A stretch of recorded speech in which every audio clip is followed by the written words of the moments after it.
e kasimi lamɛnen don Mali fan bɛɛ, i lamɛnen don dunuya fan bɛɛ, maliyɛn bɛ diɲɛ yɔrɔ yɔrɔ. Donc a ka kan n ka se u ma k'u fo. Aw bɛ diɲɛ yɔrɔ yɔrɔ. Aw girin kun ye Kasimi kan a tɛ mɔgɔ bɔ mɔgɔ la. A ta ye fasoko ye cogo min na, an yɛrɛ fana ta ye fasoko ye ten. Aw fɛn fɛn sɔgɔlen bɛ radio la su in na, aw fɛn fɛn sɔgɔlen bɛ an na pagew kan, aw fana ta ye fasoko de. Jamana in bɛ bɔ bolo la cogo min na, jamana in bɛ kuma bɔ cogo min na, jamana in bɛ yiriwa cogo min na. Ala k'o bɛɛ lajɛlen sabata. Amina ya Rabbi. Mun bɛ tunga fɛ Ala ka so segin ko ɲuman d'u bɛɛ lajɛlen. Amina ya Rabbi. PACP, alhamdulillah bi a bɛ yɔrɔ la a ma deli ka se yɔrɔ min na. Cercle 32 an ka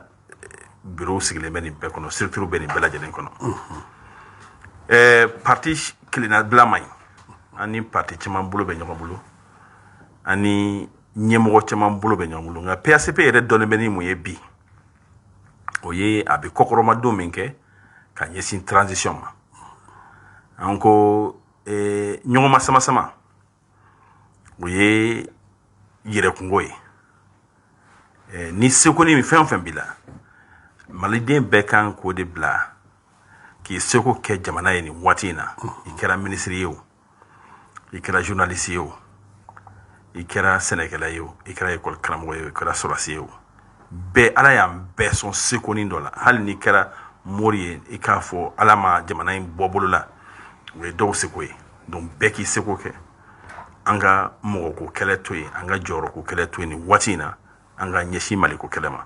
O ye anw ka hakilina ye, o ye anw ka kungilenna ye nin waati in kɔnɔ. Ayiwa, président ko caman bɛ sen na, kuma tɛ min ye politikimaw aw ka wulikajɔw kɔni kɛkun ye ka fanga ta ni kalata ye. O t'i ɲɛ fiyewu fo kalata a dɔgɔ ka da a ka fɔ a baaraw bɛna kɛ cogo min. Min ye furancɛla fanga maaw ye, an y'a ye k'a fɔ kalo tɛmɛnen n'o ye juin kalo ye, tile 24 u ye tɛgɛnɔ bila sɛbɛn dɔ la, a talen kɔfɛ bulonba kɔnɔ wasabulon furancɛla wasabulon kɔnɔ n'o ye CNT ye, n'o ye loi électorale ye. A ko in kuma cayara. PACP ka filanan yɛrɛ ye jumɛn y'ale ko la, loi électorale ko la? Bon, sababa don. N'an bɔra Ngon ka se Ngonfar ma, o ye sababa dɔ ye. Loi min tun bɛ yen, an ye dɔ kɛ o la. An y'o kɔlɔlɔw ye, an y'o fiɲɛw ye, an y'o danw ye. Bɛɛ y'a laɲini ko an ka kalafili bolodacogo k'an ka yɛlɛmaw don a la. Bɛɛ sago tɛ sɔrɔ. Politique dabɔra o de kama, compromis, an ka ɲɔgɔn kunbɛn yɔrɔ dɔ la. Bɛɛ y'i ka hakilina yira. Mais a taabolo kɛra cogo min na, ko hali ni jugu kɛra sɔnsan ye k'a fɔ k'a tulo ka jan. Mɔgɔ o mɔgɔ fo n'i banna ko n tɛ n ta fɔ, n'o tɛ u ye bɛɛ lamɛn. Anw yɛrɛ lamɛnna, an y'a hakilinaw yira. CNT la, CNT la. Mais yanni ka taa ɲɛ, a ka kan ka foli kɛ ka ɲɛsin transition gouvernement yɛrɛ ma, Asimi n'a ka gouvernement, olu de ye projet in initié. Projet de loi de don, kɔrɔ k'a bɔra gouvernement de bolo. Conseil des ministres y'a signé, u y'a ta ka taa bila CNT la. Olu fana y'a fɛsɛfɛsɛ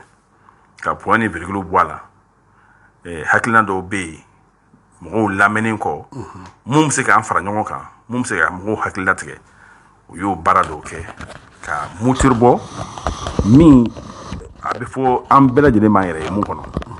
Bɛɛ lajɛlen mɔgɔ kelen si sago t'a kɔnɔ, mais an bɛɛ lajɛlen bɛ ɲɔgɔn bɛn bɛndugu a kɔnɔ. Donc o kama anw sago bɛɛ t'a kɔnɔ, nka min bɔra o ka fisa kɔrɔlen ye. Donc an k'an wasa don o la walasa kalafili nata ninnu mun bɛ nalen, an ka nin fana sifilɛ. Yan'an ka o dan ye, an k'o sifilɛ. O y'anw ka hakilina ye k'a fɔ an bɛ kɔlɔlɔ min kɔnɔ bi. Kalafili labɛn kojuguya, o de y'an bila ni dingɛ dɔw kɔnɔ. Jamanadenw tɛ u wasadenw ta u sago la, o y'an bila ni kɔlɔlɔ in kɔnɔ. Donc an ka fɛɛrɛ tigɛ. Organe tɛ foyi ye, texte tɛ foyi ye ni adamaden ŋaniya m'a dafa. Texte bɛ dafa ni ŋaniya de. Ladiriya, tilennenya, ni an y'o ŋaniya sigi ka mɔgɔw ta ka bila organe nin kɔnɔ, mɔgɔ mun ye ladiri ye, mɔgɔ mun ti janfati ye, mɔgɔ mun ka faso kanu o dankɛnɛmayalen don. Siga si t'a la, n'u y'a kɛ ni ladiriya ye, a b'an nafa, a bɛ jamana in nafa, a bɛ sini ɲɛsigi fana dilanni nɔgɔya. Ayiwa sɛbɛn in ale kɔfɛ waleya caman kɛra farafinna fanga ɲɛmɔgɔw fɛ o ye k'a fɔ ka jɛkulu sigi min bɛna sariya sunba kura dilanni baaraw kɛ o ye fana ka jɛkulu dɔ sigi min ye assise min kɛra o lawaleyali jɛkulu k'o fana sigi sen kan o nana bange mun na an y'a ye k'a fɔ gɛrɛntɛ min tun b'an da la n'a tun ye kalo 6 fo ka taa se kalo 6 ni kɔ ma CEDEAO fana y'o wuli ka bɔ an kan n'o ye embargo ye bi na e yɛrɛ bolo an filɛ taga sira min na nin o ka ɲi wa. Bon a ka ɲi nka dɔ bɛ se ka fara a kan u ye baara mun kɛ parce que u y'a ye k'a fɔ jamanadenw tɔɔrɔlen don malidenw hinɛ donna an ka ɲɛmɔgɔw la o kama u ye baara caman bɛ yen u y'a koron k'a boloda walasa sommet min kɛra juillet kalo tile 3 bɛn ka y'a kɔnɔ sanction ninnu ka se ka wuli ka bɔ malidenw kan dun ka fa ka se ka sabati jamana kɔnɔ donc o ye fɛn ye mun ka ɲi kosɛbɛ o ye taabolo ye mun anw bɛ mun fo kosɛbɛ parce que jamana in kɔnɔ k'a ta jurunya yɛrɛ kɔnɔ fɛn bɛɛ sɔngɔ yɛlɛna sanction mana na fara o kan i k'a dɔn degun b'a kɔnɔ adamadenw degunna mais maliyɛnw kan ka fo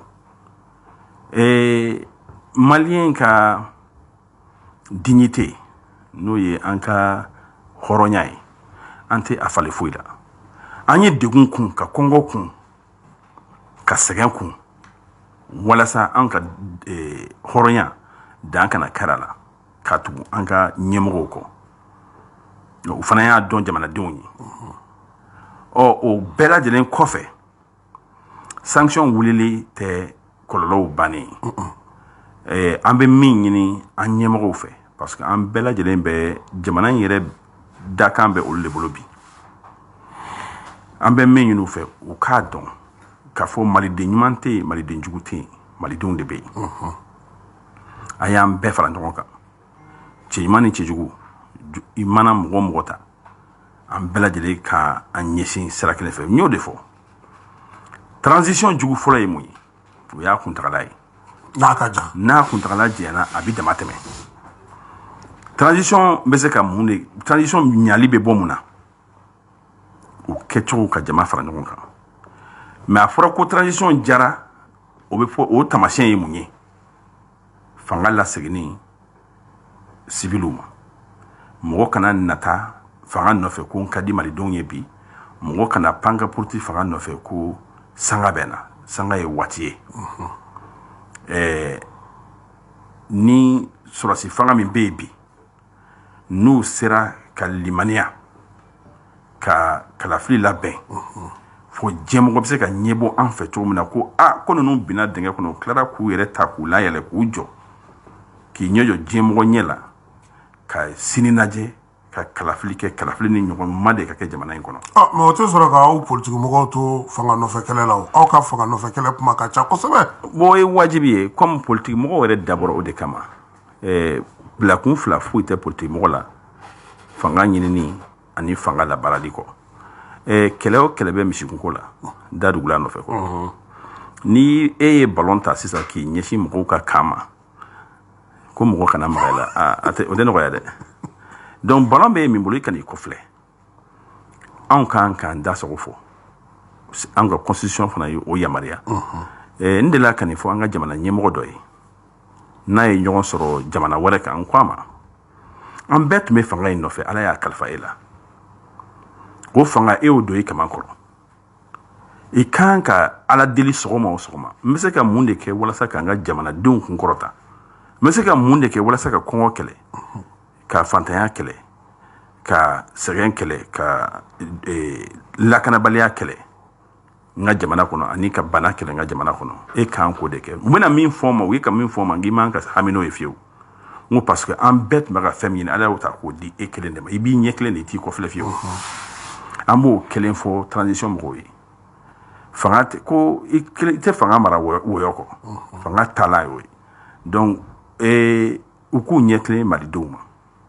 jigiya min dalen bɛ transition in kan ka fɔ k'u bɛna soubassement segin min an bɛna dakabana so jɔ a kan min bɛ se ka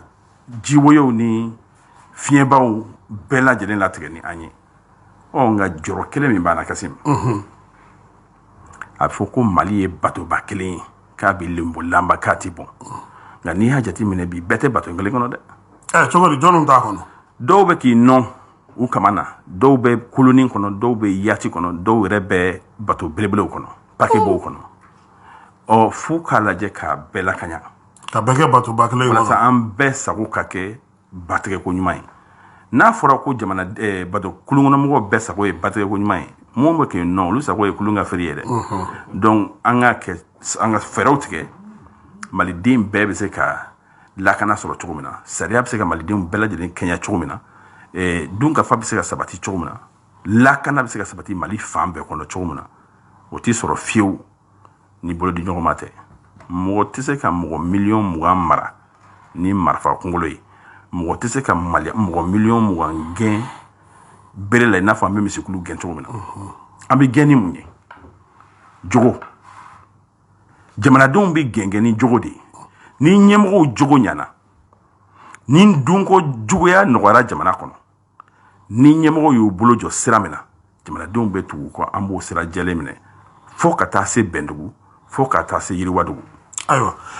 président an y'a ye k'a fɔ min ye furancɛla fanga ye a ye sɛbɛn di n'an b'a fɔ ma chronogramme.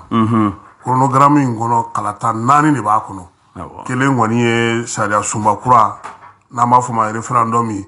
présidentiel b'a kɔnɔ min ye maire olu ta b'a kɔnɔ ani député ta. e yɛrɛ bolo waati min fɔra ani layidu min dira mɔgɔw ma hali n'a y'a sɔrɔ bi an y'a ye k'a fɔ Goodluck Jonathan nalen u ye jɛkulu dɔ sigi sen kan fana ko yaasa min bɛ se ka chronogramme lawaleyali baaraw kɛ o ko fana sigira sen kan bi e bolo a bɛ se ka kɛ wa. bon a donni ka girin u ye donni ta donni min ka girin an bɛ se k'u dɛmɛ a la a bɛ se ka se a se yɔrɔ la cogo min na nka anw ka hakilina ye mun ye transition waati ko de don. baara min n'a kan ka kɛ a kan ka kɛ ka bɛn o waati kɔnɔ de ma waati t'i bɛn baara kɔnɔ ma. donc o kun ye an y'a fɔ baara caman bɛ yen a bolodalen bɛ an bɛ se k'an pan dɔw kunna dɔw bɛ yen olu kɛlen nin waati in na o tɛ wajibi ye. fɛn o fɛn n'a bɛna kɛ sababu ye ka jamana in tɔ ma fara-fara ka bɔ ɲɔgɔn na ka jamanadenw kɔ don ɲɔgɔn na an k'an yɛrɛma tanga o ma foyi man di ka bɛn kɔ. an yɛrɛ bolo mun bɛ se ka kɛ mun tɛ se ka kɛ sisan. bon ne fɛ u ye réorganisation territoriale ni u bɛ se k'o bila. o kuma ka ca dɛ. u bɛ se ka référendum ni u bɛ se k'o sɔsɔ i n'a fɔ u bɛ fɛ ka constitution kura min labɛn u bɛ se k'o fana bila. an bɛ se ka révision constitutionnelle a minima n'o ye ka labɛn mun bɛ yen voilà fɛn dɔw bɛ yen mun an tɛ se ka baara kɛ mun kɔ u ka falen ko la an bɛɛ bɛ bɛn o kan nka n'i ko k'i bɛ constitution in falen mɔgɔ caman sirilen bɛ constitution in na émotionnellement u dusukun sirilen b'a la. jamana ɲɛmɔgɔ 3 k'a ta Alpha Umaru Konare la ka na Amadu Tumani Ture la ka se Ibrahim Boubacar Keita ma ala ka hinɛ banbagatɔw la u bɛɛ y'u kɔkɔ da nin baara in kan san 5 kɔnɔ fo ka taa se san 10 ma dɔw bolo u dɛsɛra k'a kɛ sababu dɔ b'a la n'i ye kunun lajɛ a bɛ bi taama nɔgɔya i ma o de la an m'a fɔ juguya kama an m'a fɔ k'a fɔ ko u ka dɛsɛ n'u y'i k'a ci k'an seko ye dilanni fɛn fɛn ye an b'o kɛ a ka ɲɛ mais a ka kan ka ɲɔgɔn na sɔmi. mais est ce que a kan ka to yen fana parce que ko Alpha dɛsɛra ATT dɛsɛra IBK dɛsɛra est ce que a kan ka dan o dɔrɔn ma ko a man ka falen. o dɛsɛ kun n'i b'o de jateminɛ n y'o de fɔ mɔgɔw sirilen bɛ constitution in na a tɛ comme constitution min bɛ yen bi ko n'i y'a kɛ révision a minima kɛ k'a bɛ jamana in lataga kɔ sariya tɛ foyi ye a labatoli kɔ. constitution min yɛrɛ bɛ yen bi k'a fɔ ko jamana ɲɛmɔgɔ bɛ yen min ma dankara la ne t'o dɔn donc sariya mun bɛ yen fɔlɔ an yɛrɛ dɛsɛlen bɛ. o y'a fɔlɔnkoto dɛ. donc constitution wo charte wo nin bɛɛ bɛ fɔlɔnkoto o kɔrɔ ye mun ye an yɛrɛ hakilina ma na sariya an ma bɛn sariya bonya kan fɔlɔ donc fo an k'a lajɛ fɛn min bɛ bɛn fɛn min bɛ se ka an lataa ɲɛ an k'o baaraw boloda ɲɔgɔn fɛ wajibi tɛ constitution kura ye o bɛ se ka bila ka président kura sigili ma kɔnɔ président kura min bɛna sigi o tɛ kɛ olu jugulamɔgɔ ye koyi o bɛ kɛ u ɲinamɔgɔ de ye mais an bɛ min ɲini u fɛ n'u ko k'u b'a kɛ anw sago ye a ka se ka bɛn waati in kɔnɔ ma o de la n ko dɛmɛ o dɛmɛ ni anw bɛ se ka kɛ PACP kɔnɔ ni dɛmɛ o dɛmɛ ne yɛrɛ bɛ se ka kɛ en tant qu'homme politique n ta tɛ mɔgɔ ko ye Mali ko de do. Mais est-ce que président yɛrɛ ma a ko teliya parce que minnu kan ka sariya sunba fɛ a fɔr'u ɲɛna k'a fɔ ko dɔw delila ka kɛ majɛ daba t'a lajɛ par exemple o tɔw kun tora dɔrɔn k'a fɔ ko kalata don o sɛbɛn bɛɛ kun bɛnn'o kan yan ni ma fili min kɛra ATT ka wagati la o sɛbɛn min nana d'u ma ani fana fɔr'u fana ɲɛna ko kalo 2 don est ce que mɔgɔ man ka i jigi d'a kan k'a fɔ k'u bɛ se k'a kɛ bon ou bien ko wɛrɛw b'a la mun n'olu se comme aw ye politique mɔgɔw ye kasi sɛbɛn na bɛnni dɔrɔn tɛ sɛbɛn na bɛnni ka nɔgɔn sɛbɛn min filɛ nin ye jamana taabolo de b'a kɔnɔ an bɛ jamana in labaara fɛrɛ mun kɛ sariya mun kɔnɔ o bɛɛ de bɛ sigi a kɔnɔ bon o kan ka kɛ waati la waati bɛn kɔnɔ n'u sera ka bɛn sabati a kɔnɔ yanni o waati cɛ parce que bɛɛ b'a dɔn bi ko jamanadenw kɔ donnen don ka se hakɛ min na bi a bɛ jamana in yɛrɛ hinɛ don mɔgɔ la cadre dɔ bɛ yen f'o de ka na o la ne ko anw ka tɔn ko k'a fɔ n'u sera k'a kɛ u ye koba kɛ mais farati b'a kɔnɔ farati min b'a la n'u dɛsɛra a kɔlɔlɔ bɛ bonya parce que a bɛ transition na segin kɔ an kɛlen bɛ ka baara bɛɛ kɛ ka bɛn constitution in falenni ma n'a ma ɲɛ dun o kɔrɔ ye k'a fɔ ko baara bɛɛ b'i lasegin kɔ an ye ɲɔgɔn ye ba min kɛ an ni ministre parti politique an y'a f'u ɲɛna n ko a y'aw aw janto ni mɔgɔ bɛ jateminɛ kɛ jama mara ni jamana mara ɲɛsigi kow b'a la aw kana kɛ k'a fɔ komi n'a sɔrɔ option 2 wɛrɛ tɛ yen ko référendum bɛ passer hali n'a y'a labɛn jama ka sɔrɔ aw ka taa bila vote la n ko vote de don vote kɔrɔ ye gagner ni perdre ye oui ni non don bon f'i k'a dɔn k'a fɔ ko oui n'i a kɛra oui ye an bɛ nin kɛ n'a kɛra non ye dun f'i k'i labɛn o fana kama n'o tɛ n'a kɛra non ye jamana tɛ bɔ ka bin i bolo donc o de kama an ko an ka labɛn bɛɛ sabati an ta tɛ k'an bilalen bɛ transition kɔ an ta ye donc aw bolo sisan PACB bolo sisan u ka révision constitutionnelle constitution kura dilanni parce que o de don révision yɛrɛ tɛ révision tɛ constitution kura dilanni kura in a dilanna aw bolo k'an ka se k'o to yen o bɛ se ka bila jumɛn ni jumɛn bɛ se ka kɛ u bɛ se ka élection législative kɛ ka élection présidentielle kɛ comme olu ye turu 2 ye n'o fɛn 2 sera ka ɲɛ a bɛ fɔ ko Mali ye transition réussilen kɛ a tɔ fɛn fɛn maire fana mɛnna ye dɛ u mɛnna nka n ko b'u ka faranga 2nan na sisan o ye tiɲɛ ye nka jamana in ka ɲɛtaga kalo damadɔni tɛ foyi tiɲɛ a la maire ka ko ani jamana ɲɛmɔgɔ sigi u tɛ kelen ye donc san kelen wɛrɛ faralen maire kun walasa jamana in ka se ka lafiya jamana in ka se ka ɲɛnakili hakili la jamanadenw bɛ se ka bɛn o kan jamana ɲɛmɔgɔ kura min bɛ na sigasi t'a la o bɛ kɛ transition mɔgɔw terilaka dɔ ye o bɛ se ka référendum organiser o bɛ se ka ko ye cogo di ni mɔgɔ min gagnera k'a sɔrɔ i n'o tɛ teri ye dun i tɛ gagner o o tɛ bɛn o mɔgɔ tɛ organisation président a ɲɛfɔ ɲɛna k'a faamu dɛ parce que i bɛ ka kuma ba fɔ su in na dɛ mɔgɔ tɛ élection organiser k'a di jugu ma faratiba b'o la cogo di tiɲɛ don ne ka wuli k'an jɔ sa ka gagner tiɲɛ yɛrɛ kan i tɛ gagner bɛ gagner cogo di bɛɛ b'a dɔn ko malidenw bɛɛ lajɛlen sago ye transition ka taa ɲɛ ye Asimi ka di an bɛɛ ye bi Choguel ka di an caman ye colonel Cɛduru malidenw b'u kɔ u man'u bolo jɔ yɔrɔ min na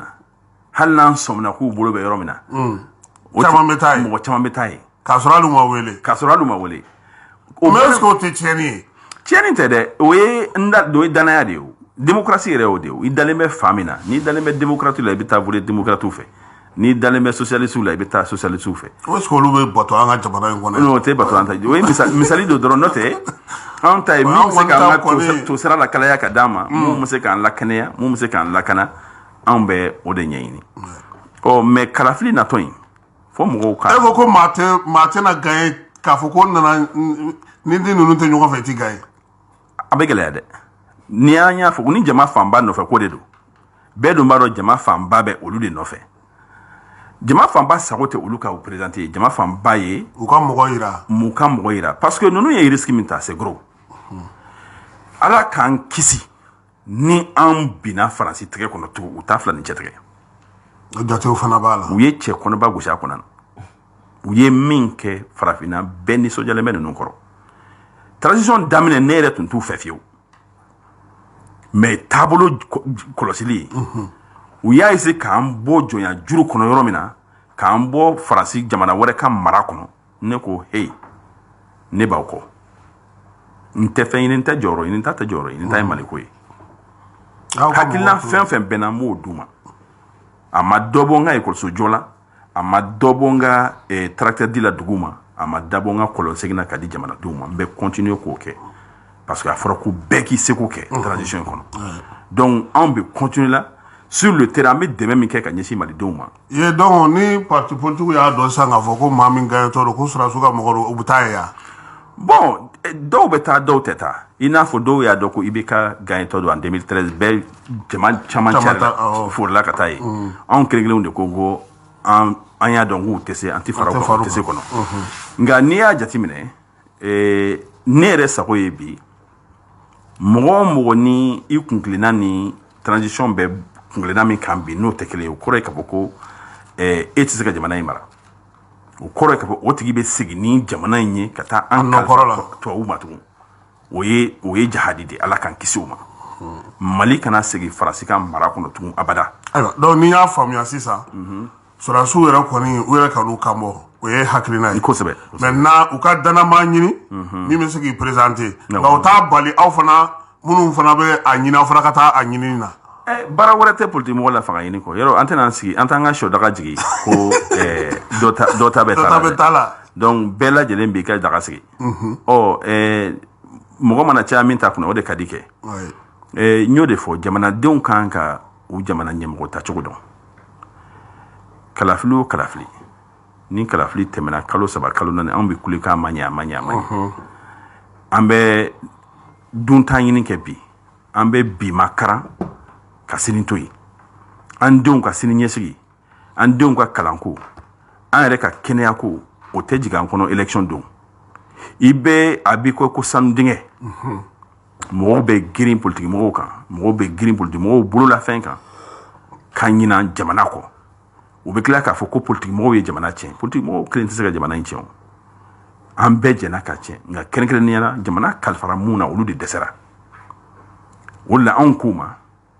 fɔ an ka an ɲɛmɔgɔ tacogo yɛlɛma n'o tɛ mais est ce que aw yɛrɛ m'an ka kɔn k'o baara kɛ parce que an y'a ye kuma caman politique mɔgɔw b'a fɔ an bɛna yɛlɛma an bɛ yɛlɛma sen kɔni nin ni tɔ si tɛ kɛ kelen mais o bɛ taa juguya n'a bɛɛ ye. bon o bɛɛ bɛ n'o ye n'o tɛ politique mɔgɔw tɛ kelen ye n'an jɛna ka politique mɔgɔ bɛɛ gosi bere kelen na dɔw b'u yɛrɛ faga parce que dɔw bɛ anw dɔw bɛ sanjikɔrɔ boli la don o don Mali ye an bɛ bɔ ka bin na walasa ka ji sanuma ɲini ka di togodala mɔgɔw ma an bɛ bɔ ka bin na walasa ka kalanso ɲuman jɔ ka di npogotigininw n'u cɛmisɛnninw ma togodaw la an bɛ bɔ ka bin na ka tracteurs ɲini ka na di sɛnɛkɛlaw ma an bɛ bɔ ka bin na ka bourses ɲini ka na denmisɛnninw ta ka taa n'u ye Amérique jamana kan Inde jamana kan bon n'a fɔra ko politique mɔgɔ man ɲi an bɛ mun fɔ o kɔrɔ ye k'an bɛ baara min na k'o ma wale ɲuman dɔn Ala k'an kisi wale ɲuman dɔnbaliya ma donc mun bɛ ci la ne taara suruka 2 ta ka bila I ka foro kɔnɔ Kasim wula tile selen e nana I jɔ ko aw bɛɛ ni ce o y'a sɔrɔ dɔ sigilen bɛ suma la dɔ wasilen jɔlen bɛ min wasilen bɛ a ka baara a bɛ nimisa dɛ a bɛ nimisa a ka magun la donc min cɛsirilen don ani min sigilen bɛ suma la n'an y'olu bɛɛ minɛ kelen ye cɛsiri tɛ nafa ɲɛ jamana in kɔnɔ tugun donc o kama fo an k'an ɲɛmɔgɔ ta fo an k'an kɔfilɛ k'a lajɛ jɔn ye mun de kɛ ka sɔrɔ a bolo ma don foroba la I ye mun kɛ I ka sigida la I ka commune kɔnɔ I ka région kɔnɔ I ye mun kɛ I ka jamana kɔnɔ ka sɔrɔ forobafɛn ma kalifa I la mɔgɔ min sigilen bɛ suma la ka forobafɛn ma kɔnɔ n'i y'a d'o ma o b'a dun dɛ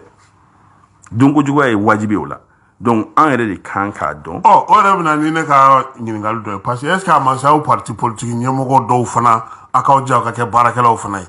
politique dɔrɔn ka na k'aw ka baara fana ye dɔw bɛ yen n'olu tɛ politique yɛrɛ jɔyɔrɔ yɛrɛ de la kɔni foyi tɛ ɲɛ u tɛ baara wɛrɛ fosi kɛ a école karamɔgɔ tɛ école karamɔgɔya kɛ a juge tɛ taa avocat tɛ taa foyi politique jɔyɔrɔ in mana sɔrɔ ka ban a banna. bon o bɛɛ ye anw lagositɔ ye. ne m'a fɔ aw bɛɛ dɛ. mais hali politique mɔgɔ n'i tɛ balo sɔrɔ fɛn o fɛn na I t'i nɔrɔ o la o n'i tɛ I balo sɔrɔ fɛn o fɛn na parce que dutigiw de don an bɛɛ ye dutigi de ye n'i y'a ye an b'an nɔrɔ politique la an dahirimɛ b'a la. N'i y'a ye mɔgɔw bɛ boli maire ya nɔfɛ dugukolo feere b'a kɔnɔ n'i y'a ye mɔgɔw bɛ boli député ya nɔfɛ fond dɔ bɛ sɔrɔ a la n'an y'a kɛ parce que Burkina transition na jɛ kɛ o ni anw ka transition u jateminɛ u ka sɔrɔ jateminɛ olu t'a la sɔrɔ kama olu b'a la an k'an ka jamana dilan kama mais ka n'i da to a la bi ko ka dɔ bɔ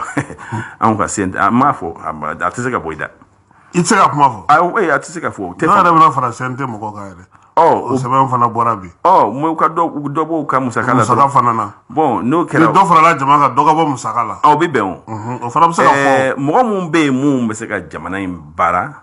k'a sɔrɔ u ma u doni bɛɛ ta ka da jamana kun baarakɛ minɛnw kan ka d'u ma a bɛ se ka u déplacer cogo min na a bɛ se ka jamanadenw kunnafoni cogo min na a bɛ se ka se baarakɛyɔrɔ la cogo min na o musakaw kan ka di nka ka a kɛ n bɛɛ ta ye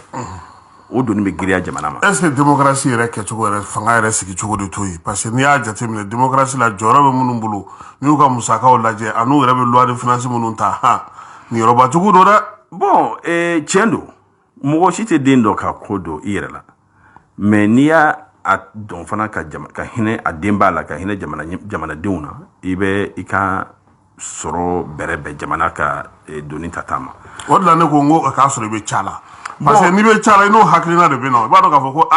ja nin bɛɛ tɛ ne ta ye n man ka n ɲɛsin a ma k'a kɛ komi n'a sɔrɔ tigi t'a la tiɲɛ b'a la mais mɔgɔ min bɛ baara kɛ ani mɔgɔ min tɛ baara kɛ n'i ye fɛn d'u ma k'u k'a gérer kelenw tɛ o. u tɛ kelen ye voilà u tɛ kelen jamana y'a yamaruya n'i bɛ mairia la mairia ni ka baara bɛ bɛn mais jɔyɔrɔ dɔw bɛ yen politique jɔyɔrɔ dɔw bɛ yen ani baara wɛrɛ tɛ bɛn n'i donna o kɔnɔ voilà donc ani yɛrɛ ye baara wɛrɛ tɛ bɛn donc o farati kama jamana y'a jira k'a fɔ ni i donna o foroba baaraw kɔnɔ i tɛ se ka i ɲɛkili baara wɛrɛ si ma tuguni jamana ka ɲɛtaga baaraw kɔ nka o n'a ta o ta donko juguya kɛlen bɛ ka jamana in doni girin sigi an ka jamana kun an bɛ ka dɛsɛ doni min kɔrɔ o de kama ne ko anw tɛ sɛgɛbagatɔ jamana ye Mali tɛ sɛgɛbagatɔ jamana ye malidenw man ka sɛgɛn Kasim malidenw man ka sɛgɛn dɔn kuma tɛ kɔngɔ ma ala ye o de ko k'i bɛna wari d'an bɛɛ ma sigasi kɔni t'o la o se bɛ Mali ye bi ka hinɛ maliden e ye wari min fɔ o bɛ se ka di miliyɔn kelen maliyɛn kelen maliyɛn majeur kelen un maliyɛn majeur n'i ye san 18 sɔrɔ san o san miliyɔn kelen bɛ d'i ma o t'an bali o bɛ bɔ min a bɛ bɔ jamana ka kɛsu kɔnɔ kɛ dɔw yɛrɛ kun ko k'i ka dɔ di fɔlɔ yanni ka kɛ président ye k'i ka dɔ di fɔlɔ comme n tɛ jamana dɔɔni tɛ d'i ma fɔlɔ yanni ka kɛ président layiru min bɛ yen o ye ni n kɛra président ye n bɛ jamana sɔrɔ tɔbɔtɔ ka sɔrɔ kuraw créer jamana kɔnɔ min bɛ se k'an yamaruya ka adamadenw hakilina yɛlɛma parce que u ye anw hakilina don jɔnya juru la k'a fɔ k'anw ye sɛgɛbagatɔ ye anw yɛrɛ fana y'an sɛgɛbagatɔ taama jamana in sɔrɔ bɛ cogo min na anw de kan ka jaga bɔ ka di faransi ma anw kan ka jaga bɔ ka di an sigiɲɔgɔn dugu caman ma est-ce que o tɛ k'an ka jaga ta yɛrɛ ka ban bon olu o ye bɔsi n'a ye o tɛ dili ye u bɛ k'a bɔsi an na de olu bɛ na ka na an taraki k'a fɔ ko sɛgɛ b'an na ka tila k'i bolo don an dufa kɔnɔ donc o tɛ bɛn ne fɛ jamana in sɔrɔ da bɛ cogo min na kuma dɔw la ne bɛ sɔn ja k'a fɔ n'i ye anw ka sanu jateminɛ ko o bɛ bɔ dugukolo jukɔrɔ ko o sanu bɛɲɛnama ta ka bɔ n'a ye foyi tɛ fara kan baara dati jɔ n'a ye yan raffinerie tɛ dilan n'a ye yan o ye dusukasi koba ye taalen ɲɛfɛ u bɛ ka an ye lithium sɔrɔ Mali la k'an to Amérique n y'a mɛn k'a fɔ ko an bɛn'o fana cɛ ka t'o di chinois ma u ka taa batterie dilan la chinois jamana kan ye ne ko n ko ala anw ye mun kɛ ala la ka nin hɛrɛ in bɛɛ to anw ka dugukolo jukɔrɔ o nafa tɛ dun anw fɛ yan o ye kabako de ye donc fo ɲɛ est-ce que a minɛnw b'anw bolo mɔgɔ min a bɛ ka taa dilan yɔrɔ min na minɛn min bɛ yen u b'a ta ka na nɔfɛ parce que fɛn min b'an bolo o tɛ yen a ti ɲɛ fɛn min kɔ o de b'an bolo kana kɛ yan pour que hali baara sɔrɔ la voilà donc baara ka se ka dayɛlɛ an kana minɛnw bɛɛ cɛ ka taa n'a ye ten an ka kɔɔri lajɛ an b'a fɔ ko an farafinna bɛɛ mɔgɔ t'anw ye kɔɔri bɔ la mais hali kɔɔri bɛrɛ tɛ bɔ mun fɛ olu b'u ka kɔɔri la baara ka tɛmɛ anw kan 1% anw b'an ka 8000 tonnes an b'o produit non 800 000 tonnes an b'o produit ka t'o bɛɛ feere Bangladesh ka t'o bɛɛ feere chinois ma wali ka t'o bɛɛ feere karisa la olu bɛ usines jɔ ka baara créer ka di u ka denmisɛnninw ma o dusukasi min bɛ ne kan ala de b'a dɔn ko malidenw ko baara t'an bolo ko anw tɛ ka an ka dun ka fa ma assuré yan k'a sɔrɔ se bɛɛ de bɛ anw ye o dusukasi de y'a to ne ye n sigiyɔrɔ bila ka bɔ Amérique ka na n sigi Welesebugu ka yira mɔgɔw la k'a fɔ ko anw ka sɛgɛn tɛ an dakan ye n bɔra Amérique k'a sɔrɔ n bɛ ka malidenw ta ka bourse d'u ma ka t'u bila Amérique ka taa université baw kɛ ani lycéw kɛ ne ye n denw ni muso ta ka na n sigi Welesebugu la ka na bɔkolo kama ka na yira mɔgɔw la k'a fɔ an bɛ se ka an yɛrɛ bɔ nɔgɔ la kalanko tun bɛ Welesebugu cogo min na sɔrɔko tun bɛ yen cogo min na yuruguyurugu ni donkojuguya tun bɛ yen cogo min na n nana ka na o kɛlɛ walasa an ka kalanko a ka bila Mali kalanko caman ye an ka kɛnɛyako ka bila kɛnɛyako tɔw ye an ka kuranko ka bila jamana tɔw kuranko waati la ne tun b'a fɔ ko ni kurantigɛ digira maliyɛnw na Bamakɔ n k'u k'an sɔrɔ Welesebugu la yen nka bi n tɛ se k'o fɔ tuguni parce que kurantigɛ yɛrɛ bɛ Welesebugu la bi min ka jugu ni Bamakɔ ta ye Kasim jamana dilan ye kuntilennako de ye n'o tɛ anw kan ka kuran feere Côte d'Ivoire ma anw m'an ka kuran ta Côte d'Ivoire ka na mais o bɛɛ ye kuntilennako de ye anw kan ka kɔngɔ da k'a kantigɛ maliden bɛɛ ɲɛna anw y'o fɛɛrɛ tigɛ k'a fɔ an bi tracteur 5 di Mali commune kelen o kelen ma walasa an ka kɔngɔ da k'a kantigɛ mais mɔgɔw ma da a kuma na miliyɔn 1 ko kuma in n t'a fɛsɛfɛsɛ parce que n'i y'a fɔ n sinaw b'a ladegi an bɛ sɛnɛya de la mais a bɛ se ka kɛ a kɛ kojugu fɔ mais dugu bɛ k'a kɛ déjà o a bɛ ka kɛ mɔgɔ ye san 18 sɔrɔ ka miliyɔn 1 d'a ma san o san dugu dɔw la depuis wolola don min na ni ni den b'i fɛ Amérique y'o kɛ Covid ni kɔnɔna na ni wolola don min na fo ka taa i se i cɛkɔrɔbayalama ma tant que i bɛ yen n'i ka sɔrɔ tɛ miliyɔn 100 ni dɔɔni bɔ u ye min d'i ma san o san a ka ca ni miliyɔn 1 ye o kɛra Amérique olu ye 350 millions de personnes ye anw ye 20 millions ye o ye mɔgɔ joli ye kabako tɛ fiyewu ne ye n ka kuma fɔ Faransɛw ka cɛ a tɔgɔ mun élira a ma mɛn Emmanuel Macron a ko k'a bɛ 6 000 € di Faransɛw ka fonctionnaire dɔw ma ko n'a gagné élection na a ma gagné wa 6 000 € ni 1 million yarɔ o kɔni cɛ ka jan donc c'est pour te dire que a bɛ se ka kɛ mais miliyɔn 1 a bɛ di cogo min na n bɛ se ka dɔɔni fɔ a la mais n t'a fɛ k'a bɛɛ fɔ parce que n sinaw tulo ma jɔlen bɛ n ɲɛ bɛ politique mɔgɔ dɔ sigilen a tulo b'i ka radio la u bɛ k'a labɛn sa ko ye bɛ n'a ka sɛgɛrɛ fɔ miliyɔn 1 ye par exemple n'i ye jate minɛ maliden caman de bɛ yen sisan n'u tila parce que Mali ka gouvernement bɛ kalan financer ka da licence la n'i b'a fɛ ka i ka masters kɛ f'i ka 800 000 francs sara n'i ye miliyɔn 1 bila sisan o écoleden bɛ se ka 800 000 francs ta ka taa ka kalan kɛ n'a ye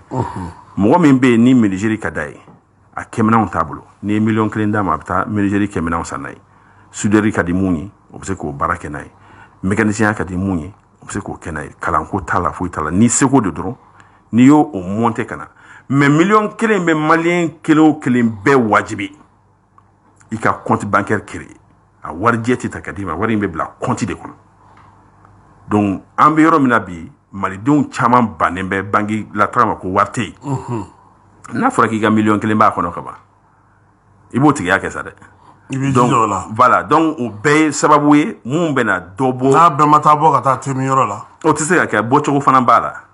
a wari 1 million a 30% bɛ se ka don balo ni fura la a tɔ f'a ka kɛ investissement de ye walasa i ka baara dɔ créer i yɛrɛ ye walasa i ka fɛn kɛ min bɛ dɔ fara i yɛrɛ kan walasa i mago kana jɔ jamana ka don bolo la tugun ni mago bɛ hali san 5 wari la ɲɔgɔn fɛ n'i ka projet monter n'a bɛ miliyɔn 5 bɔ k'a fɔ ko a latigɛlen don n'i nana n'a ye n'an y'a lajɛ parce que bureau dɔ bɛ sigi olu fana lajɛli kama ni Keba Jalo nana n'a ka projet ye sisan k'a b'a fɛ ka agence dayɛlɛ agence in kan ka bɛn miliyɔn 5 ma donc o miliyɔn 5 jɛ bɛ ta k'a bila a ka compte kɔnɔ mais avec un suivi pour que ale ka se ka baara dɔ créer a yɛrɛ ka dahirimɛ ka se ka sɔrɔ a kɔnɔ maliden wɛrɛ ka dahirimɛ ka se ka sɔrɔ a kɔnɔ badabada la donc a deli hukumu ye o de ye o b'a kɔnɔ ayiwa maliyɛn dɔ bɛ Canada Binem Dolo ale ko waleya in k'a tun bɛ kɛ libikaw fɛ yen ko libi tun b'a kɛ ka ɲɛ nka bi libi yɛrɛ bɛ gɛlɛya camanba de kɔnɔna na président ani CEDEAO an bolo bɛ ɲɔgɔn bolo nin waati laban in na kabini le 3 tɛmɛna Goodluck yɛrɛ bɛ an fɛ yan taama na parti politique an'olu kun kan ka ɲɔgɔn ye bi a y'an sɔrɔ yen voilà donc ani fana an y'an da don min na n'o ye comité de suivi e bolo taabolo ka ɲi wa bon olu de tun ko k'a taabolo man ɲi nka bi u yɛrɛ y'u ka nisɔndiya jira k'a fɔ ko an bɛ ka bɔ an nɔ la tiɲɛ don an tun bɛ ka kɔrɔtɔ dɔɔni k'a fɔ ko baara mun boloda la ko kun bɛ ka tɛmɛ bɛ ka kan na mais an kelen tɛ ani an lajɛbaga ko filɛbaga wɛrɛ bɛ kɔɲɔmuso la n'a cɛ tɛ donc tiɲɛ don anw kunko don nka dɛmɛbaga b'an n'an kunko la donc CEDEAO bɛ ka taabolo min ye olu nimisi wasara hakili la hali sanction tɔni min bɛ yen ni sommet wɛrɛ kɛra a ka ca ala fɛ o sanction tɔni fana bɛ bɔ yen nka o kana anw salaya an tɛ ka kɛ CEDEAO kama dɛ anw ka hɛrɛ bɛ nin de kɔnɔ jamana in ka ɲɛtaga bɛ nin kɔnɔ jamana in ka bɛn ani basigi o bɛɛ taabolo ɲuman de kɔnɔ donc an bɛ labɛn o labɛn n'an bɛ ka sabati an bɛ ka kɛ an yɛrɛ de ye parce que an tɛ se ka to transition kɔnɔ Assimi mana diya an ye cogo o cogo wajibi don an ka don ordre constitutionnel kɔnɔ fanga a ka kɛ bɛɛ jɛ fanga ye a kana kɛ mɔgɔ kɔnɔ ko ni marifa t'i bolo k'i tɛ fanga in sɔrɔ tuguni parce que n'o kɛra mɔgɔw tɛ wari don campagne na tuguni bɛɛ bɛ t'i bolo fa marifa la i ma ni sigi ko marifa ba b'i bolo k'i bɛ jama mara n'a ye don dɔ bɛ bɔ ni marifa ye min ka bon n'i ta ye donc jamana in bɛ bila o cycle kɔnɔ ala k'an kisi o ma Mali problème min b'an da la nin dɔw hakili la ko diinɛ ko problème don dɔw hakili la k'a fɔ ko ethnie ko problème don nin si tɛ a problème gɛlɛya fɔlɔ ye mun ye o ye sɔrɔko gɛlɛya de ye changement climatique nana fara o kan donc gɛlɛyaw nana don sigiɲɔgɔnw ni ɲɔgɔn cɛ parce que an bɛɛ lajɛlen bɛ compétition na sɔrɔ nɔfɛ sɔrɔ min man ca donc o kama mɔgɔw bɛ siga ɲɔgɔn ma mɔgɔw bɛ furuku ɲɔgɔn kɔrɔ fo ka taa se jahadi wulili ma mɔgɔw ni ɲɔgɔn cɛ mais nin bɛɛ lajɛlen bɛ se ka fura sɔrɔ o de la ne ko san 3 Mali kɛlɛ la bɛnni ka ban ka bɛn san 3 ma o bɛ se ka kɛ bi parce que ni an y'a dɔn ko siyako kɛlɛ tɛ n'an y'a dɔn ko diinɛko kɛlɛ tɛ mun kɛlɛ de don il faut créer de l'emploi il faut favoriser le retour des Maliens à leur lieu de naissance il faut que l'administration retourne sur l'ensemble du territoire mais il faut contrôler l'espace national depuis san jumɛn ne bɛ k'a fɔ ko fɔ Mali ka base de drone sigi hali ni marifa tɛ drone ninnu na an ka 24 heures sur 24 surveillance kɛ an ka territoire la k'a dɔn min bɛ taalen yɔrɔ min na mun bɛ k'a bila écran ba kan bɛɛ bɛ se k'a ye internet kan le comportement ou le déplacement des personnes dans le Grand Sahel n'an sera k'o kɛ a ka ca ala fɛ mɔgɔw b'a dɔn ko ɲɛ b'u la o bɛ dɔ bɔ tiɲɛliw la kuma tɛ n'an bɛ se ka drone ninnu armé ka tiɲɛlikɛlaw gɛn n'u ye k'u si latunu donc nin bɛɛ lajɛlen ye sababu ye Mali bɛ se ka min kɛ drone base de drone an bɛ ka fɛn caman kɛ bi an bɛ se k'o kɛ n'a ye an ka cɛ dɔ bɛ yan Zege Musa bɛ se ka bila mɔgɔw ɲɛ nin na ka nin baara kɛ parce que ale ye preuve yira k'a fɔ ko a bɛ se ka drone ko in a bɛ se k'a sabati jamana kɔnɔ n'i ye dɛmɛ k'a ye k'a bila dans les conditions i b'a kalama ko Assimi de la k'a ka drone dɔ utiliser yan k'Assimi to terrain kan mun t'o kalama Assimi y'a ka drone dɔ utiliser k'Assimi yɛrɛ to terrain kan bon alhamdulillah donc o n'aw ɲɔgɔnna mun filɛ nin ye drone ninnu il faut k'an ka technologie utiliser an ka base mun bɛ attaquer nin k'a sɔrɔ u ma ye il faut k'an ka caméra de surveillance bila dugu o dugu ni base bɛ yen depuis dugu donda 4 fo caméra ka sigi mɔgɔ dɔw sigilen bɛ 24 heures sur 24 mɔgɔw sigilen bɛ ka caméra lajɛ donc ni bala bɛna k'aw la avec an bɛ don min na i ko bi internet bɛ se ka sɔrɔ diɲɛ yɔrɔ bɛɛ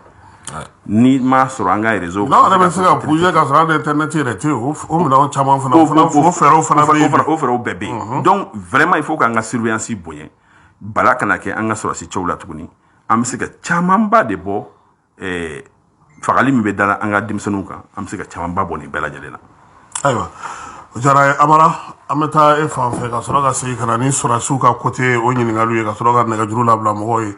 Clédou aw sɔgɔlen don ale la min ye Ɲakɔrɔ ye Samake ale de b'an bolo parti PACP président d'honneur ye ale ye puis anana yasa na bse ka mara sara cogo min na jamana yɛrɛ taabolo kan jamana réforme ka ale ni transition ta cogo ani a yɛrɛ ka parti kɔnɔna kumaw an da donna olu bɛɛ lajɛlen na min ye finitugu ka taa ye an bɛna an da don la sɔɔni sisan.